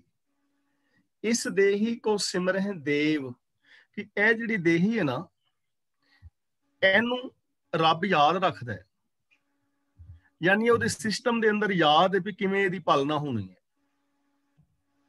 ਸੋ ਦੇਹੀ ਭਜ ਹਰ ਕੀ ਸੇਵ, ਇਸ ਲਈ ਹੈ ਦੇਹੀ ਤੇਰਾ ਸਫਲ ਤਾਂ ਹੈ ਜੇ ਤੂੰ ਰੱਬੀ ਸੇਵਾ ਦੇ ਵਿੱਚ ਰਹੇ, ਤੂੰ ਰੱਬੀ ਰਜ਼ਾ ਦੇ ਵਿੱਚ ਤੁਰੇ, ਤਾਂ ਤੇਰਾ ਜੀਵਨ ਸਫਲ ਹੈ। ਠੀਕ ਹੈ ਜੀ, ਧੰਨਵਾਦ ਜੀ। ਸਤਨਾਮ ਕੌਰ ਜੀ, ਤੁਸੀਂ ਅਨਮਿਊਟ ਹੋਏ ਆ। ਹਾਂਜੀ ਗਿਆਨੀ ਜੀ, ਨੈਕਸਟ ਟਾਈਮ ਤੁਸੀਂ ਨਾ ਕਈ ਜਨਮ ਪਈ ਕੀਟ ਪਤੰਗਾ ਇਸ ਸ਼ਬਦ ਦੀ ਵੀ ਵਿਆਖਿਆ ਕਰਦੇ ਹੋ ਇੱਕ ਦਿਨ ਪਲੀਜ਼। ਇਹ ਭੈਣ ਅੱਜ ਮੇਰੇ ਤੋਂ ਹੋਣੀ ਨਹੀਂ, ਮੇਰੀ ਨਾ ਸਿਹਤ ਨਹੀਂ ਠੀਕ। ਫਿਰ ਕਿਸੇ ਦਿਨ ਕੱਲ ਨੂੰ ਪਰਸੋਂ ਨੂੰ ਕਰ ਲਾਂਗੇ ਆਪਾਂ। ਇਹ ਵੀ ਬੜਾ ਕਨਫਿਊਜ਼ਨ ਵਾਲਾ ਸ਼ਬਦ ਹੈ ਨਾ। ਕੋਈ ਨਾ, ਆਪਾਂ ਕੱਲ ਪਰਸੋਂ ਨੂੰ ਕਰ ਲਾਂਗੇ। ਠੀਕ ਹੈ, ਠੀਕ ਹੈ ਜੀ। ਦੇਖੋ, ਜਿੰਨੇ ਕਨਫਿਊਜ਼ਨ ਵਾਲੇ ਸ਼ਬਦ ਆ ਨਾ, ਜੇ ਕਿਸੇ ਨੂੰ ਪਤਾ ਹੋਊਗਾ ਤਾਂ ਉਹ ਜ਼ਰੂਰ ਤੁਸੀਂ ਲੈ ਕੇ ਆਇਆ ਕਰੋ, ਉਹਨਾਂ ਨੂੰ ਕਲੀਅਰ ਕਰ। ਉਹਦੇ ਵਿੱਚ ਵੀ ਕਨਫਿਊਜ਼ਨ ਨਹੀਂ ਹੈ ਥੋੜੀ ਜੀ। ਕਈ ਜਨਮ ਭੈ ਕੀਟ ਪਤੰਗਾ, ਹੁਣ ਕਈ ਜਨਮ ਭੈ ਕੀਟ ਪਤੰਗਾ, ਭੈ ਦਾ ਮਤਲਬ ਹੋਏ ਨੇ, ਕੀਟ ਪਤੰਗਾਂ ਦਾ ਮਤਲਬ ਕੀੜਿਆਂ ਪਤੰਗਿਆਂ ਦੇ, ਵੀ ਕਈ ਜਨਮ ਕੀੜਿਆਂ ਪਤੰਗਿਆਂ ਦੇ ਹੋਏ ਨੇ, ਤੋ 4 ਫਿਰ ਹੋ ਹੀ ਰਹੇ ਨੇ। ਹੁਣ ਉੱਥੇ ਇਹ ਕਰ ਲਿਆ ਵੀ ਅਸੀਂ ਕਈ ਜਨਮਾਂ ਦੇ ਵਿੱਚ ਕੀੜੇ ਪਤੰਗੇ ਬਣਦੇ ਰਹੇ ਹਾਂ। ਕਈ ਜਨਮ ਗਾ ਜ਼ਮੀਨ ਕੁਰੰਗਾ, ਕਈ ਜਨਮ ਜਿਹੜੇ ਨੇ ਜਾਤੀਆਂ ਜਿਹੜੀਆਂ ਨੇ ਹਾਥੀ ਦੀਆਂ, ਇਹਨਾਂ ਦੀਆਂ ਹੋਈਆਂ ਨੇ। ਕਈ ਜਨਮ ਹੈਵਰ ਬਿਰਖ ਜੋ, ਕਈ ਮਤਲਬ ਜਨਮ ਜਿਹੜੇ ਨੇ ਆ ਰੁੱਖਾਂ ਦੇ, ਦਰਖਤਾਂ ਦੇ ਨੇ। ਤੇ ਉਹਦੇ ਵਿੱਚ ਵੀ ਸਿਰਫ ਇੰਨੀ ਕਨਫਿਊਜ਼ਨ ਨਹੀਂ ਹੈ। ਉਹਦੇ ਸਾਡਾ ਜਿਹੜਾ ਨਾ ਉਹ ਜਿਹੜਾ ਪਿਛਲੀਆਂ ਮਨੌਤਾਂ ਨੇ ਉਹਨਾਂ ਨੇ ਪ੍ਰੋਬਲਮ ਕੀਤੀ। ਆਪਾਂ ਫਿਰ ਕਰ ਲਾਂਗੇ ਫਿਰ ਵੀ ਕੋਈ ਕਿਸ ਦਿਨ। ਠੀਕ ਹੈ ਜੀ, ਇਹਨੂੰ ਡਿਟੇਲ ਦੇ ਵਿੱਚ ਫੇਰ ਕਰ ਲਵਾਂਗੇ ਜੀ। ਤੇ ਮੇਰਾ ਖਿਆਲ, ਹਾਂਜੀ ਸਤਵੰਤ ਕੌਰ ਜੀ ਤੁਸੀਂ ਲਾਸਟ ਆ, ਤੇ ਉਹਦੇ ਬਾਅਦ ਕਰ ਦੇਣੀ। ਮੇਰਾ ਸਿਰਫ ਕੁਐਸਚਨ ਹੈ ਕਿ ਅਸੀਂ ਹੁਣ ਕਬੀਰ ਜੀ ਦੇ ਸ਼ਲੋਕ ਅਸੀਂ ਹੁਣ ਬੰਦ ਕਰ ਦਿੱਤੇ ਨੇ। ਨਹੀਂ ਜੀ ਨਹੀਂ। ਅੱਛਾ, ਉਹੀ ਤੇ ਕਹਿਣਾ, ਕੱਲ ਵੀ ਸ਼ਬਦ ਹੀ ਅਰਥ ਹੋਏ ਤੇ ਅੱਜ ਵੀ ਸ਼ਬਦ ਹੀ ਕਥਾ ਹੋਈ ਤੇ ਕਬੀਰ ਸਾਹਿਬ ਜੀ ਦੇ ਸ਼ਲੋਕ ਕੀਤੇ ਹੀ ਨਹੀਂ ਤਾਂ ਕਰ। ਕਬੀਰ ਜੀ ਦੇ ਸ਼ਲੋਕ ਕੰਟੀਨਿਊ ਚੱਲਦੇ ਰਹਿਣਗੇ। ਇਹ ਤੇ ਨਾ ਇੱਕ ਦੋ ਇਹ ਸ਼ੰਕੇ ਸਨ ਇੱਕ ਦੋ, ਤੇ ਉਹ ਜਿਸ ਦਿਨ ਮਤਲਬ ਮੈਂ ਕਲਾਸ ਵਿੱਚ ਨਹੀਂ ਆਇਆ ਤੇ ਤੁਸੀਂ ਇਕੱਲੇ ਹੀ ਸੀ ਕਲਾਸ ਵਿੱਚ, ਉਦੋਂ ਤੁਹਾਡੀ ਸਾਰਿਆਂ ਦੀ ਡਿਸਕਸ਼ਨ ਹੋਈ ਸੀ ਤੇ ਉਹਦੇ ਵਿੱਚ ਫਿਰ ਕਈ ਸਾਰੇ ਕਨਫਿਊਜ਼ਨ ਸਨ ਤੇ ਉਸ ਕਰਕੇ ਸ਼ਬਦ ਜਿਹੜੇ ਵਿਚਾਰੇ ਗਏ। ਠੀਕ ਹੈ ਜੀ, ਠੀਕ ਹੈ। ਮੇਰਾ ਆਪਣਾ ਵਿਚਾਰ ਹੈ ਜੀ ਵੀ ਇਹ ਜਿਹੜੇ ਚੱਲਦੇ ਰਹਿਣਗੇ। ਹਾਂਜੀ, ਇਹ ਜਿਹੜੇ ਆਪਣੇ ਸਵਾਲ ਵੀ ਸਾਡੇ ਪੈਦਾ ਹੁੰਦੇ ਆ ਨਾ ਜੀ, ਇਹ ਬਹੁਤ ਇੰਪੋਰਟੈਂਟ ਆ। ਇਹਨਾਂ ਦੀ ਕਲੈਰੀਫਿਕੇਸ਼ਨ ਵਾਸਤੇ ਸਾਨੂੰ ਟਾਈਮ ਦੇਣਾ ਚਾਹੀਦਾ। ਜਿਹੜੇ ਕਬੀਰ ਜੀ ਦੇ ਸ਼ਲੋਕ ਜਾਂ ਫਰੀਦ ਜਿਹੜੀ ਗੁਰਬਾਣੀ ਸਾਰੀ ਆ ਨਾ, ਇਹ ਵੀ ਗੁਰਬਾਣੀ ਦੇ ਅਰਥਾਂ ਨੂੰ ਸਮਝਣ ਵਾਸਤੇ ਹੈਲਪ ਕਰੂਗੀ। ਜਿਹੜੇ ਸਾਡੇ ਸ਼ੰਕੇ ਆ ਉਹਨਾਂ ਨੂੰ ਜਦੋਂ ਜਦ ਤੱਕ ਕਲੀਅਰ ਨਹੀਂ ਹੁੰਦੇ ਤਾਂ ਆਪਣੀ ਸੋਚ ਉਧਰ ਨੂੰ ਲੈ ਕੇ ਖਿੱਚ ਕੇ ਲੈ ਜਾਂਦੀ ਆ। ਜਦੋਂ ਸ਼ਬਦਾਂ ਦੇ ਅਰਥ ਅਸੀਂ ਸੁਣਦੇ ਹਾਂ ਉਸ ਤਰੀਕੇ ਦੇ ਨਾਲ, ਜੇ ਸਾਡੀ ਸੋਚ ਕਲੀਅਰ ਹੋਊਗੀ ਤਾਂ ਇੱਕਦਮ ਪਤਾ ਲੱਗ ਜਾਊਗਾ ਵੀ ਗਿਆਨੀ ਜੀ ਕੀ ਕਹਿ ਰਹੇ ਆ। ਕਈ ਵਾਰੀ ਸਾਨੂੰ ਪੁੱਛਣ ਦੀ ਵੀ ਲੋੜ ਨਹੀਂ ਪੈਣੀ। ਇਹ ਸਾਡੇ ਸ਼ੰਕੇ ਕਲੀਅਰ ਹੋਣੇ ਬਹੁਤ ਬਹੁਤ ਜ਼ਰੂਰੀ ਆ। ਇਸ ਕਰਕੇ ਅਸੀਂ ਮਤਲਬ ਪਿਛਲੇ 2 ਦਿਨਾਂ ਦੇ ਵਿੱਚ ਇਹ ਕੀਤੇ ਆ। ਤਾਂ ਮੈਨੂੰ ਮਾਈਂਡ ਨਹੀਂ ਹੈਗਾ, ਜੇ ਸੰਗਤਾਂ ਚਾਹੂਗੀਆਂ ਵੀ ਤਾਂ ਹੋਰ ਵੀ ਕੋਈ ਸ਼ੰਕੇ ਹੋਣਗੇ ਤਾਂ ਉਹਨਾਂ ਨੂੰ ਪਹਿਲਾਂ ਕਲੀਅਰ ਕਰ ਲਈਏ। ਗੁਰਬਾਣੀ ਦੀ ਤਾਂ ਆਪਾਂ ਹੁਣ 9 ਮਹੀਨੇ ਹੋ ਗਏ ਸਾਨੂੰ, 10 ਮਹੀਨੇ ਜਿੱਦਾਂ ਵੀ ਆ ਉਹਨੂੰ ਸੁਣਦਿਆਂ ਦੇਖਦਿਆਂ ਨੂੰ। ਪਰ ਤੁਸੀਂ ਦੇਖਿਆ ਹੀ ਆ ਵੀ ਜਦੋਂ ਸਾਡੀ 2 ਘੰਟਿਆਂ ਦੀ ਕਲਾਸ ਲੱਗੀ ਸੀਗੀ ਉਹਦੇ ਵਿੱਚ ਉਹੀ ਸ਼ੰਕੇ ਫੇਰ ਆ ਜਾਂਦੇ ਜਿਹੜੇ 9-10 ਮਹੀਨਿਆਂ ਦੇ ਵਿੱਚ ਆਪਾਂ ਬਹੁਤ ਵਾਰੀ ਡਿਸਕਸ ਕਰ ਚੁੱਕੇ ਹਾਂ। ਸੋ ਜੇ ਆਪਾਂ ਅੱਗੇ ਵੱਧਦੇ ਗਏ ਸਾਡੇ ਕਲੀਅਰ ਨਾ ਹੋਏ ਤਾਂ ਫਿਰ ਉਹਦੇ ਅੱਗੇ ਵਧਣ ਦਾ ਕੋਈ ਆਈਡੀਆ ਨਹੀਂ ਹੈ, ਕੋਈ ਮੈਟਰ ਨਹੀਂ ਕਰਦੀ। ਠੀਕ ਹੈ ਜੀ। ਸੋ ਇੱਥੇ ਮੈਂ ਕਹਿੰਦਾ ਜੀ ਆਪਾਂ ਗਿਆਨੀ ਜੀ ਸਮਾਪਤੀ ਕਰ ਲਈਏ। ਠੀਕ ਹੈ ਜੀ। ਹਾਂਜੀ ਵੀਰ ਜੀ, ਹਾਂਜੀ ਠੀਕ ਹੈ ਜੀ। ਗਿਆਨੀ ਜੀ ਤੁਹਾਡਾ ਬਹੁਤ ਬਹੁਤ ਧੰਨਵਾਦ। ਤੇ ਤੁਸੀਂ ਜਾ ਕੇ ਹੁਣ ਆਪਣੇ ਹਨੀ ਐਂਡ ਲੈਮਨ ਪੀਓ ਜਾਂ ਹੋਰ ਵੀ ਜੋ ਕਰਨਾ ਤੁਸੀਂ, ਤੇ ਆਪਣੇ ਰੈਸਟ ਕਰੋ। ਤੇ ਜਿੰਨਾ ਚਿਰ ਵੀ ਤੁਸੀਂ ਸਾਥ ਦਿੱਤਾ ਉਹਦਾ ਧੰਨਵਾਦ। ਤੇ ਕੱਲ ਨੂੰ ਦੇਖ ਲਵਾਂਗੇ ਜੀ, ਜਿੱਦਾਂ ਤੁਹਾਡੀ ਵੀ ਸਿਹਤ ਕਾਇਮ ਹੋਈ ਉਹਦੇ ਮੁਤਾਬਕ ਆਪਾਂ ਗੱਲ ਕਰ ਲਵਾਂਗੇ। ਤੇ ਮੈਂ ਸੁਜੈਸਟ ਕਰਨਾ ਸੀ ਕਿ ਭਾਈ ਸਾਹਿਬ ਨੂੰ ਕਹੋ ਕਿ ਮੂੰਹ ਵਿੱਚ ਨਾ ਮਿਸ਼ਰੀ ਤੇ ਕਾਲੀ ਮਿਰਚ ਰੱਖਣ। ਇਹ ਮੈਂ ਇੱਕ ਇੰਡੀਅਨ ਮੈਗਜ਼ੀਨ 'ਚ ਪੜ੍ਹਿਆ ਤੇ ਮੈਨੂੰ ਤਾਂ ਬਹੁਤ ਹੀ ਫਾਇਦਾ ਹੋਇਆ। ਜਦੋਂ ਮੈਂ ਕੀਰਤਨ ਕਰਦੀ ਹਾਂ ਮੈਂ ਮੂੰਹ ਵਿੱਚ ਕਾਲੀ ਮਿਰਚ ਰੱਖਦੀ ਹਾਂ, ਫਿਰ ਖੰਘ ਨਹੀਂ ਆਉਂਦੀ। ਭੈਣ ਜਦੋਂ ਮੈਂ ਏਦਾਂ ਕਹੂੰਗਾ ਜੀ, ਜਦੋਂ ਇਹ ਇੱਥੇ ਆਉਂਦੇ ਕਲਾਸ ਦੇ ਵਿੱਚ ਇਹਨਾਂ ਨੂੰ ਮਿਸ਼ਰੀ ਰੱਖਣ ਦੀ ਤਾਂ ਲੋੜ ਨਹੀਂ ਹੈਗੀ, ਕਿਉਂਕਿ ਇਹਨਾਂ ਦੀ ਜ਼ੁਬਾਨ ਬਹੁਤ ਉੱਦਾਂ ਹੀ ਮਿੱਠੀ ਹੈ ਸੁੱਖ ਨਾਲ। ਤੇ ਜਿਹੜੀ ਕਾਲੀ ਮਿਰਚ ਆ ਉਹ ਤੁਸੀਂ ਰਹਿਣ ਦਿਓ ਜੇ, ਕਿਉਂਕਿ ਕੜਤਨ ਆਪਾਂ ਸੁਣਨੀ ਨਹੀਂ ਕਿਸੇ ਪਾਸਿਓਂ, ਵੀ ਪ੍ਰਾਈਵੇਟ ਲਿਖਾ ਲਿਆ ਕਰਨ। ਠੀਕ ਹੈ ਜੀ। ਸਤਵੰਤ ਭੈਣ ਜੀ, ਮੈਨੂੰ ਕਾਲੀ ਮਿਰਚ ਤੇ ਅਦਰਕ ਕਈ ਵਾਰੀ ਨਾ ਐਲਰਜੀ ਕਰਦਾ ਥੋੜੀ ਜੀ। ਅੱਛਾ, ਠੀਕ ਹੈ ਜੀ। ਠੀਕ ਹੈ ਜੀ। ਵਨਸ ਅਗੇਨ ਧੰਨਵਾਦ ਸਾਰਿਆਂ ਦਾ ਬਹੁਤ ਬਹੁਤ। ਕੱਲ ਨੂੰ ਆਪਾਂ ਇੱਕ ਆਪਣੇ ਹਾਂਜੀ ਗਿਆਨੀ ਜੀ ਹਨੀ ਤੇ ਲੈਮਨ ਪੀਣ ਜੀ, ਪਾਣੀ ਵਿੱਚ ਪਾ ਕੇ, ਗਰਮ ਪਾਣੀ ਵਿੱਚ। ਹਾਂਜੀ, ਉਹ ਲੈਮਨ ਤੇ ਸ਼ਾਇਦ ਮੈਂ ਪੀ ਰਿਹਾ ਜੀ। ਹਾਂਜੀ, ਓਕੇ, ਗੁੱਡ। ਠੀਕ ਹੈ ਜੀ। ਆਪਾਂ ਇੱਥੇ ਸਮਾਪਤੀ ਕਰ ਦਈਏ ਜੀ। ਕੱਲ ਨੂੰ ਆਵਾਂਗੇ ਮੁੜ ਕੇ 1 ਵਜੇ, ਤਾਂ ਉੱਤੇ ਛੁੱਟੀਆਂ ਲਈਏ। ਬੁਲਾਓ ਫਤਿਹ ਜੀ। ਵਾਹਿਗੁਰੂ ਜੀ ਕਾ ਖਾਲਸਾ, ਵਾਹਿਗੁਰੂ ਜੀ ਕੀ ਫਤਿਹ।